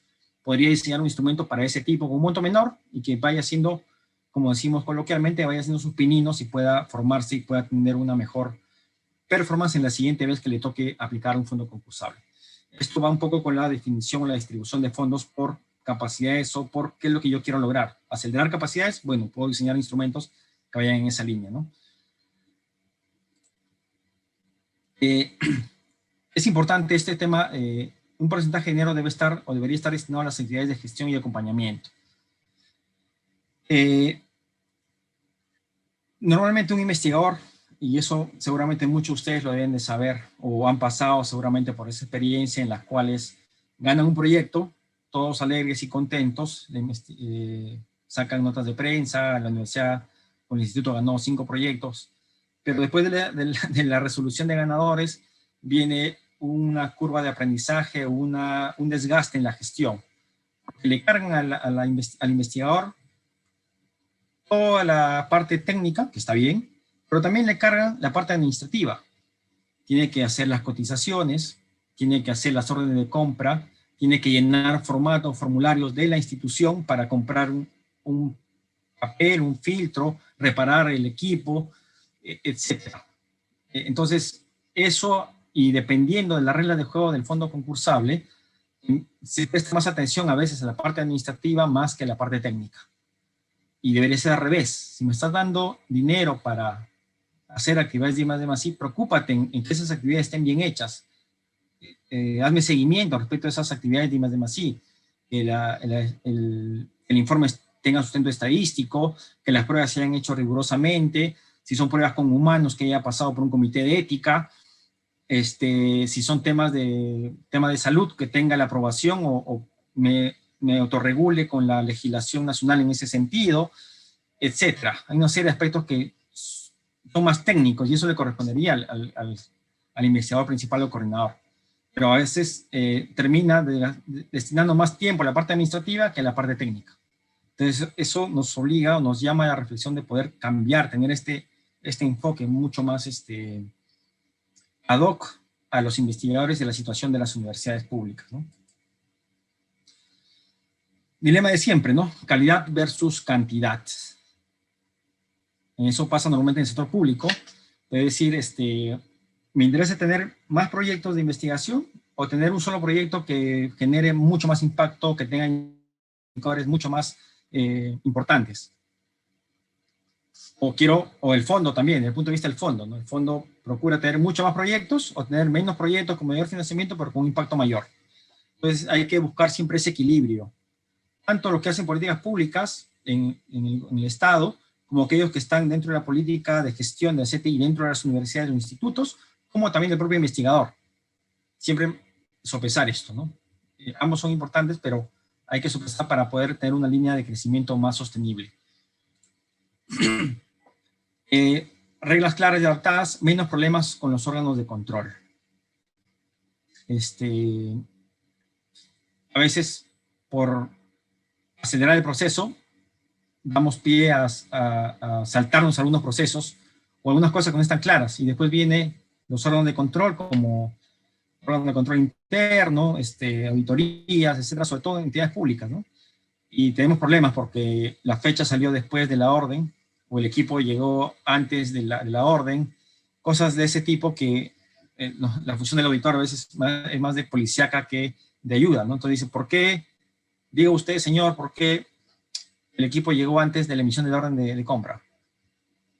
Eso está mal, o sea, y siempre piensan mal, piensan que el investigador tiene un arreglo con el proveedor, etcétera. Entonces esas cosas debemos de tratar de evitarlas, y para evitar eso hay que tener reglas claras, flujos de procesos estándares dentro de la gestión de CTI de las universidades o institutos públicos, ¿no? Siempre es necesario tener profesionales administrativos y técnicos científicos. Los dos tienen que hacer match, conversar siempre. No es posible que el administrativo no entienda que es un proyecto de investigación y que el investigador tampoco entienda que hay ciertas normas administrativas que hay que cumplir. Y esto a veces, si no hay reglas claras o no hay flujo de procesos, no se entienden, termina siendo desgastante para ambos, y lo peor de todo, que perjudica la ejecución del proyecto. Y peor aún, añadiéndole a esto, cuando se trabajan proyectos con seres vivos. Las células, los animales, los seres de experimentación no esperan su alimento, no esperan hacer las pruebas, no esperan a inyectarle, inocularle cosas. Eso, si no se hace en el momento adecuado, se pierde toda la investigación. Y eso es lo más fatal que puede ocurrir cuando esto no se da. Sistema de gestión de concursos, evaluación y seguimiento como modelo. Siempre hay que contemplar dentro de una institución estos sistemas de gestión, cómo se gestionan los concursos, qué rol cumple el vicerrectorado de investigación, qué rol cumple la unidad de investigación, la I+D+I, cómo soporta al investigador, la parte técnica administrativa, documental, soporte legal para la propiedad intelectual, etc., ¿no? El seguimiento continuo para adelantarnos a los riesgos, etc. Bien, veo que hay varias preguntas. Diana, no sé si podemos pasar un rol de preguntas antes de pasar a este tema. Bien, si no hay preguntas, Diana, ¿hay preguntas? Estás en mute, Diana. Ahora sí, Ahí está. sí, gracias. A ver, vamos a ver. Creo que no hay más preguntas. Veo que están haciendo ya algunos vínculos. Y efectivamente uno de nuestro interés en estos últimos cursos o en estos últimos años que venimos desarrollando el fortalecimiento de capacidades en diferentes territorios del país es poder articular a la academia, a la empresa y el gobierno regional, ¿no? Con el interés de que la investigación que se realice en la universidad sea de interés de la región, ¿no? Y de igual manera poder trabajar de manera conjunta la triple hélice, como bien es denominada. A ver, y veo que acá ya están articulando muchos de ustedes, que están dejando vuestros datos de contacto, y eso es bueno. Bueno, no veo preguntas en los últimos... Sí, si no hay preguntas, lo dejamos para el final y continúo con esto para que nos dé más tiempo para ayer. Ok, Yair. Gracias. Bien, esto es lo que hay que entender siempre cuando hablamos de fondos concursables. Cuando una institución, una universidad quiere implementar fondos concursables internos o quiere postular a un fondo concursable, hay que entender este sistema de evaluación, ¿no? Hay características que debe tener y que a nivel mundial cada fondo o cada país se autorregula y tiene una serie de estándares, uno más estrictos que otros, pero en general, desde mi experiencia y habiendo visto algunos casos de éxito, un sistema de evaluación está constituido principalmente por los evaluadores. Y eso a veces es una caja negra que no vemos. Bueno, nunca vemos. Siempre los evaluadores están detrás de la ventanilla. El fondo gestiona la articulación con ellos. Y ahí hay una dinámica que nosotros, o el que postula, no conoce. Por varias razones. Primero, porque no se sabe quién nos van a evaluar. No hay normativa respecto a la evaluación de los fondos. No hay una normativa clara. Fondesit sí tiene una normativa que gestionó en su momento, que está siendo a veces actualizada, pero tiene un flujo de proceso que hace trazable al proceso y hace poder medir la calidad o esas transacciones entre el fondo y el evaluador y el postulante, quien va a recibir el feedback del evaluador. Una plataforma, que es la parte, digamos, de software o de logística online que debe tener un fondo. Antes se manejaba todo con papel, los que, no sé si algunos se acordarán, yo sí me acuerdo cuando tenía que formular proyectos para Concitec y enviamos todo en físico. Había que imprimir, foliar, poner un sobre lacrado y dejarlo en Concitec para que ellos puedan evaluar, ¿no? Y todo se manejaba de esa forma física. Ya desde hace buen tiempo, antes de la creación de Fondesit, inclusive ya había un sistema online que se manejaba para los concursos, y ahora ya hay una plataforma, ¿no?, que permite soportar todas las operaciones de concursos de Fondesit. Innovate Perú también, su proceso de creación del sistema, antes también era en físico, después un sistema más digamos, básico, y ahora tiene una plataforma bastante más operativa que permite gestionar todos los proyectos, y tiene una plataforma Ingenius que permite también gestionar gran número de sus procesos, ¿no? Pero es online. Y si vemos y levantamos un poco la mirada y vemos los otros países, lo mismo. Pasa exactamente lo mismo. Todos ven la plataforma, con usuario y contraseña, con acceso de seguridad, a veces te vinculan el acceso a que seas investigador del país, etcétera, ¿no? Hay una serie de mecanismos de seguridad dentro de la plataforma. Y la gestión, que tiene que ver un poco cómo articulo las metodologías de evaluación, cómo se hace el pago o reconocimiento al evaluador, cómo mido la eficiencia de un evaluador, cómo mido que los clientes o los usuarios de este sistema de evaluación del fondo concursable estén contentos con el feedback que le da el sistema de evaluación. Estos temas a veces no se tocan mucho, no muy seguido, pero es importante conocerlo y saberlo. Para dos cosas. Primero, para saber cómo implementar esto dentro de una institución, que puede ser una universidad, un instituto, una empresa, o si quiero participar como cliente usuario, saber qué hay detrás y saber pedir y saber articular mi relacionamiento con estos fondos concursables, ¿no?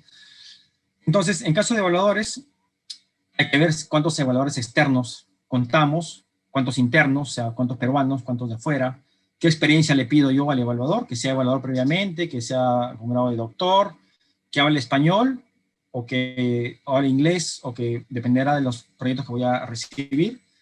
La plataforma, verificar si es online, algunos manejan por correo, con plataformas, o sea, con documentos modelo que se envían por correo. Sistema integrado, es decir, que sea todo, no solo la postulación, también el seguimiento sea integrado y se maneje una sola información a través de un solo sistema. En físico, ya no se maneja mucho en físico, salvo algunas propuestas que quieran manejar con una confidencialidad bastante estricta, puede ser físico, ¿no? Pero normalmente ya no se usa, no se estila esto. Y la gestión, hay que determinar qué metodología de evaluación se va a hacer, por panel, peer review, pares, doble ciego, simple ciego. Hay varias metodologías para hacer esto, varios procesos también que implementar. ¿Cuánto se le paga al evaluador? La evaluación de evaluadores, ¿no? Suena, digamos, raro, pero sí, hay que evaluar a los evaluadores, hay que evaluar la performance o la eficiencia o eficacia del evaluador, porque para eso se le paga. Vamos a ver más casos después, ¿no? Y la capacitación a los evaluadores. Es importante que el evaluador tenga o entienda el objetivo de la convocatoria, entienda qué es lo que yo quiero valorar más del postulante, qué es lo que no me interesa mucho, etcétera, ¿no? Qué bonificación podría dar el evaluador, etcétera. Eso es importante permearlo o hacer partícipe al evaluador. Bien, un poco, hay que tener en cuenta esto, lo voy a pasar rápido porque estamos con la hora. Es en los evaluadores hay que tener criterios para seleccionarlos. ¿Qué tipo de evaluador quiero? Hay que contar con una base de evaluador que hay que ir actualizando constantemente.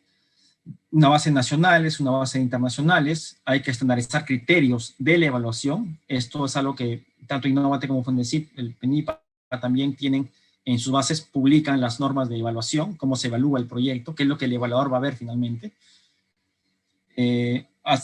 Algunos publican también las preguntas que el evaluador se va a hacer sobre la propuesta. Eso es importante para poder formular mejor. Procedimiento para incorporar evaluadores. ¿Cómo hago para captar más evaluadores, tanto nacionales como internacionales, ¿no? ¿Qué características tiene que tener la plataforma? Que todo sea el sistema en línea, online, no depender de externalidades físicas, que sea integrado. ¿Cómo gestiono los vínculos de acceso? ¿Cómo gestiono las alertas o el seguimiento, retroalimentación por correo electrónico? Y cómo manejo la trazabilidad del proyecto, desde que uno postula hasta que gana o no gana, hasta que se ejecuta, hasta que cierre. Resultados, fotografías, artículos, patentes, etc. Hay que tener todo eso integrado.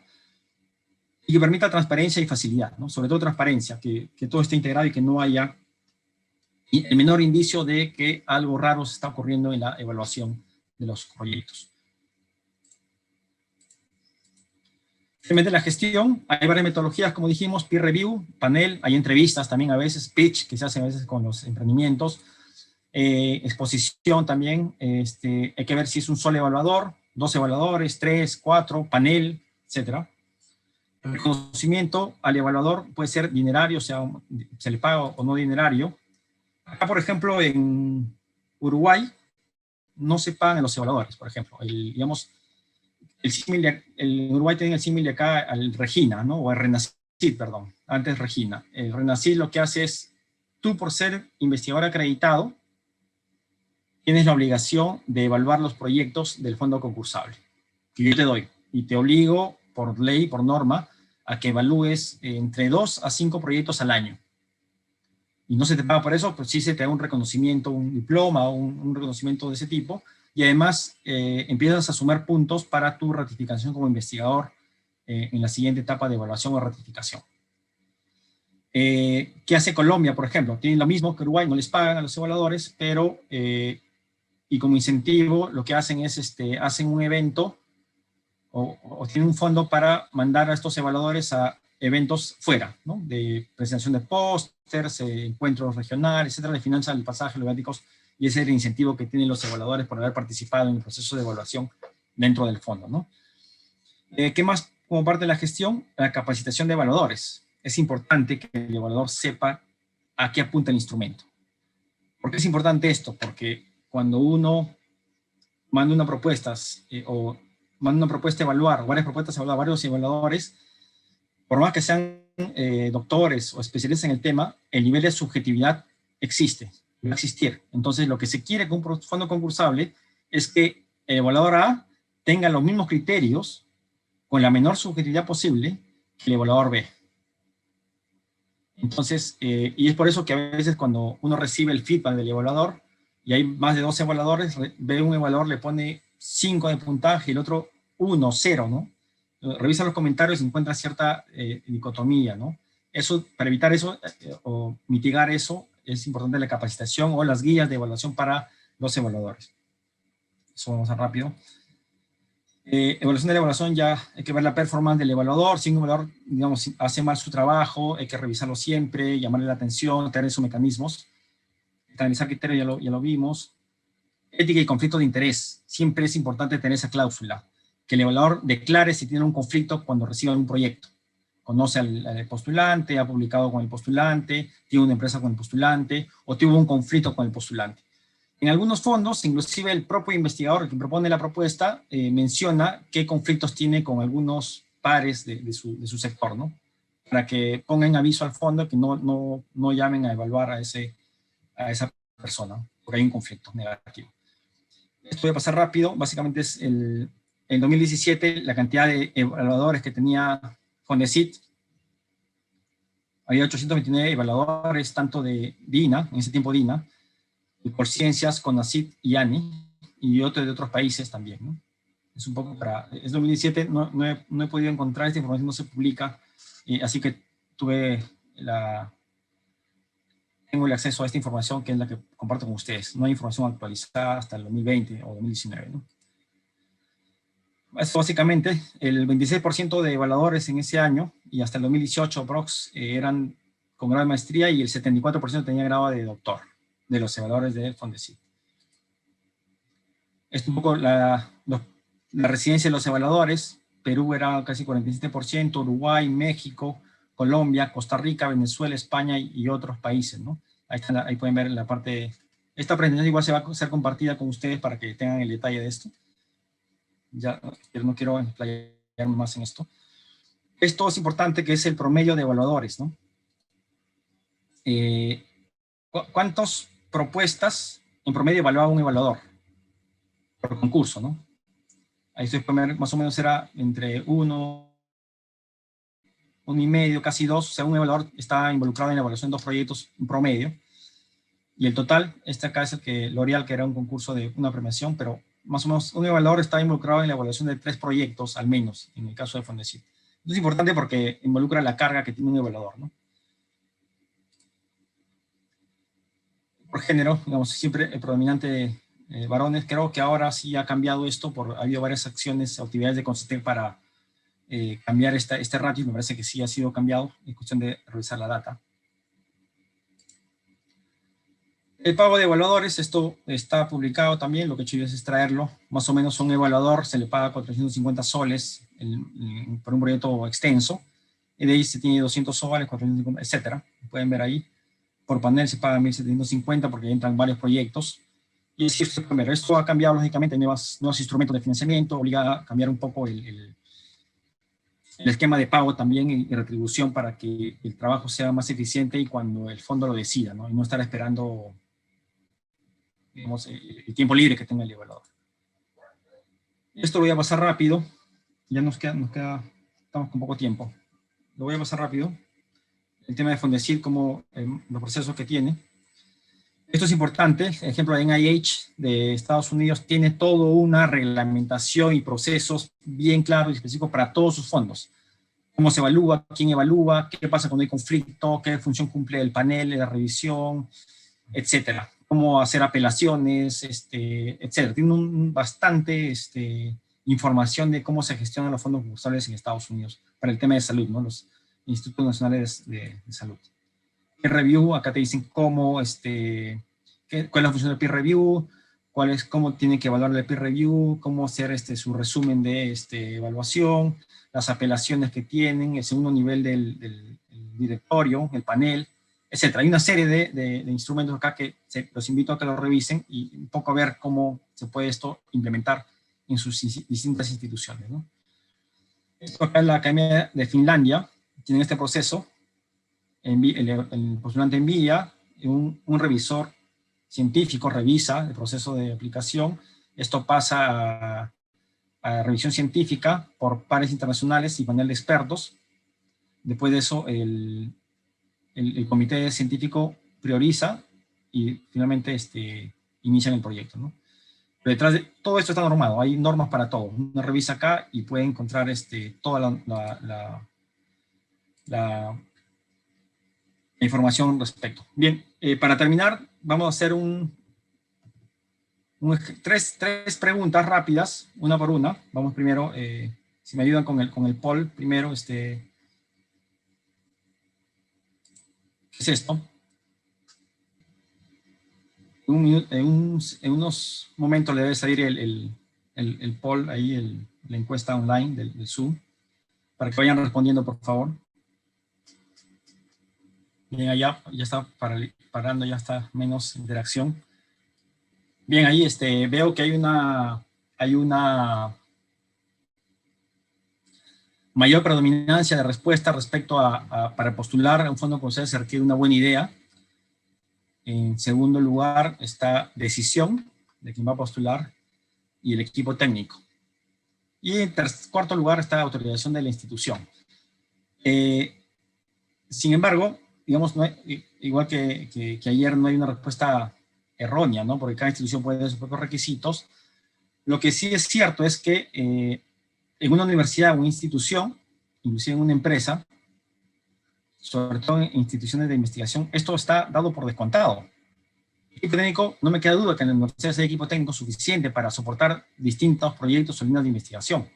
Una buena idea también, porque los investigadores están leyendo, están aprendiendo, están enseñando en muchos casos, y eso les da una ventaja competitiva respecto de estar al día en las cosas que se están publicando, las cosas que se están desarrollando en su área de conocimiento. Entonces, si juntamos esas tres, yo creo que no falta nada, o no cuesta nada, empezar a revisar los concursos que tiene Fondesit o fondos externos para poder postular y empezar a generar ideas, y de eso va a tratar el taller.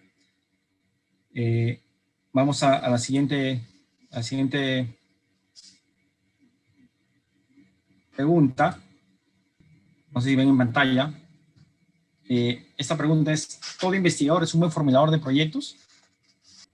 Bien, sigan votando, por favor, para tener un panorama más claro de las respuestas.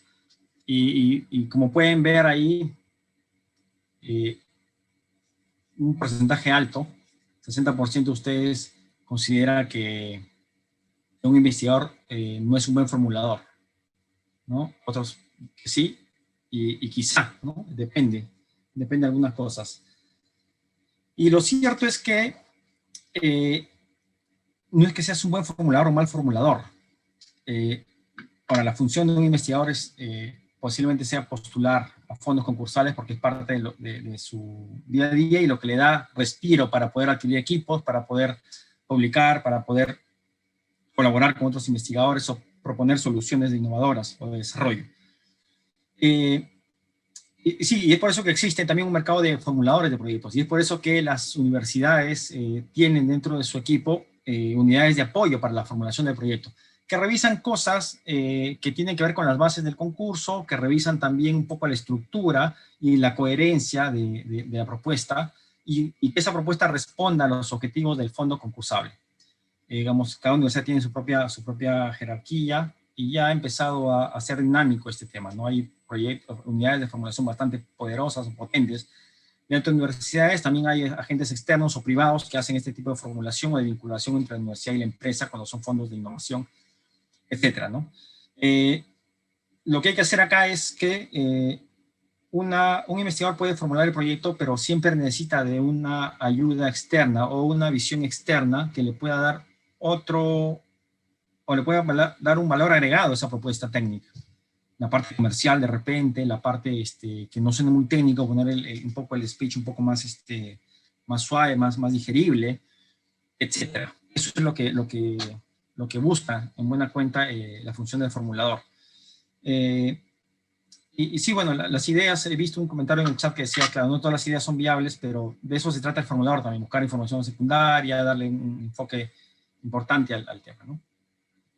Pero sí, es un juego a pared. El formulador que tiene la idea técnica, el sustento técnico, y el formulador que puede ser de otra área, pero tiene una visión distinta a la del investigador, y eso hace que el proyecto sea más enriquecedor, más rico y tenga más oportunidad de ganar, ¿no? Vamos a la siguiente pregunta, y con esto terminamos. ¿Todo investigador es un buen evaluador de proyectos? Bien. Como pueden ver ahí, ¿consideran ustedes también que un investigador no es un buen evaluador o no sería un buen evaluador? Y esto es cierto. Para evaluar no se requiere tener grado de doctor básicamente o que tenga muchas publicaciones. Hay una parte que es técnica científica sin duda, ver la metodología, ver qué instrumentos están utilizando, ver la calidad, pero hay un aspecto que va un poco más de la política, y el evaluador, por eso hablamos de capacitación al evaluador, o de lineamientos claros para el evaluador científico que busque esa ponderación entre la política y esa parte técnica. No todo es técnico, ¿no? O sea, está bien, el técnico tiene un gran porcentaje y debe ser la calidad lo que prime, pero hay otros aspectos como la política, qué sector estoy yendo, si la idea es tan disruptiva, un poco disruptiva, etcétera. Hay una serie de aspectos que obligan a que el investigador que quiere ser evaluador tenga ciertos inputs adicionales para poder sopesar esta parte política de implementación versus la parte técnica de evaluación. Bien, vamos a proseguir con ya el taller. Tengo Diana, hay unas indicaciones para el taller que es bueno mencionarlas. Ok, Jair, bueno, entiendo que va a ser un taller corto, ¿no? Por el tiempo. Sí. Y bueno, antes de entrar al taller, como señalamos al inicio de esta sesión, la transmisión en vivo, para quienes nos están siguiendo vía Facebook, vamos a cortar aquí. Más bien les agradecemos que puedan inscribirse en el link que está justo en la transmisión para que puedan unirse a los talleres que van a realizarse en salas, van a ser breves. Y pues en la transmisión en vivo cortamos aquí. Gracias más bien. Y bueno, para quienes no se conecten y nos están siguiendo en Facebook, esta sesión va a continuar el siguiente martes 26 y el día miércoles 27, ¿sí? Y gracias por vuestra participación. Jair, yo creo que ya continuamos con las recomendaciones para el desarrollo del taller. Sí. Gracias, Diana. Gracias a todos los que están siguiendo por Facebook. Pueden inscribirse, como dijo Diana, en el vínculo. Mientras que explico el protocolo de la sesión, de repente les da tiempo a que se puedan inscribir, ingresar a la sala Zoom para hacer este taller. Voy a explicar rápidamente. El taller de esta sesión de hoy tiene por finalidad que estos grupos que se van a armar a través del breakout rooms del Zoom se conozcan y puedan postular un proyecto o una nota conceptual. La metodología va a ser la siguiente. Ustedes se van a tener que, una vez que pasen a la sala, va a haber una presentación individual de cada uno, su nombre y apellido, lógicamente, de qué país o región vienen, de qué institución, qué interés tienen, técnico, digamos, me interesa metalmecánica, me interesan los motores, etcétera, y qué actividades realiza, si eres investigador, una empresa, un gestor, solo un académico, o una persona interesada solamente, etcétera. Ustedes eso van a tener que discutirlo al interno. La siguiente pregunta que respondería cada uno, después de la ronda de presentación, es ¿cómo pueden colaborar? Una vez que cada uno de ustedes escucha o se oye, va a poder encontrar puntos en común. Ojalá que lo logren ahora. Si no, lo haremos en la siguiente sesión. En la siguiente sesión vamos a empezar nuevamente con este taller de salas para poder continuar con la dinámica, ¿no? Y la pregunta que tienen que responder es, la siguiente pregunta es, si pueden entre ustedes formular un proyecto de investigación básica, aplicada o de innovación. Yo creo que la respuesta va a ser que sí. Y si no pueden, vean un punto, y si la respuesta es no, vean un punto de encuentro para que esto sea realidad. Y eso se trata, ese tema de interacción, ¿no? De encontrar puntos en común y poder plantear una propuesta. No se va a pedir una propuesta general, lo que se le va a pedir es una nota conceptual que a todos los que están inscritos el día de hoy se les va a enviar si no es hoy en la tarde, mañana a primera hora la presentación y además, digamos, los lineamientos para la siguiente sesión, para que estén enterados y lo puedan repasar y empezar la sesión siguiente, ¿no? Bueno, y después pueden compartir, he visto que ya lo han hecho en el chat, comparten en ese mismo espacio sus correos, sus números telefónicos, etcétera, para que se puedan ya conocer y cuando les llegue material puedan coordinar. Si no pueden coordinar en estos días hasta el martes, el mismo martes vamos a empezar con esta sesión de talleres para poder ir armando una nota conceptual.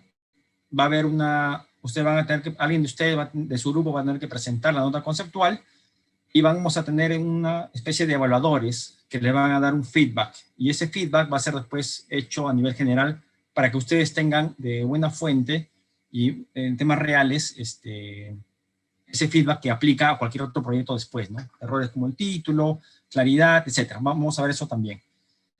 Y eso es todo. Yo creo que ya sí, seguramente algunos de ustedes se han quedado todavía con cosas por hablar, por conversar, o de repente la conversación se tornó un poco más amena y se quedaron con ganas de seguir conversando, interactuando. No se preocupen, la siguiente sesión del martes vamos a empezar con este taller y para ir dándole algunos lineamientos y terminar de consolidar una nota conceptual entre ustedes que se debería hacer muy rápido y tener un feedback de parte de algunos invitados que esperamos tener el día martes, ¿no? Bien, Diana, no sé si hay alguna indicación final. Bueno, Yair, no, gracias a ti por la exposición, por el trabajo del día de hoy y a todos los que nos han acompañado vía Facebook, en sala. Hemos tenido más de 190 participantes el día de hoy y más de 1.900 reproducciones en Facebook. Hemos tenido un buen público y esperemos que nos sigan acompañando en la siguiente sesión de este módulo, que va a ser el día 26, y el día 27 que vamos a abordar la temática de propiedad intelectual y una caja de herramientas igualmente elaborado a cargo del equipo de Mars.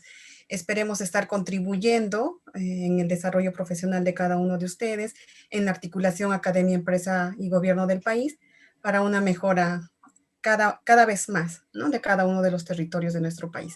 Bueno, gracias a todos por vuestra participación y nos estamos viendo el 26. Buenas tardes. Gracias.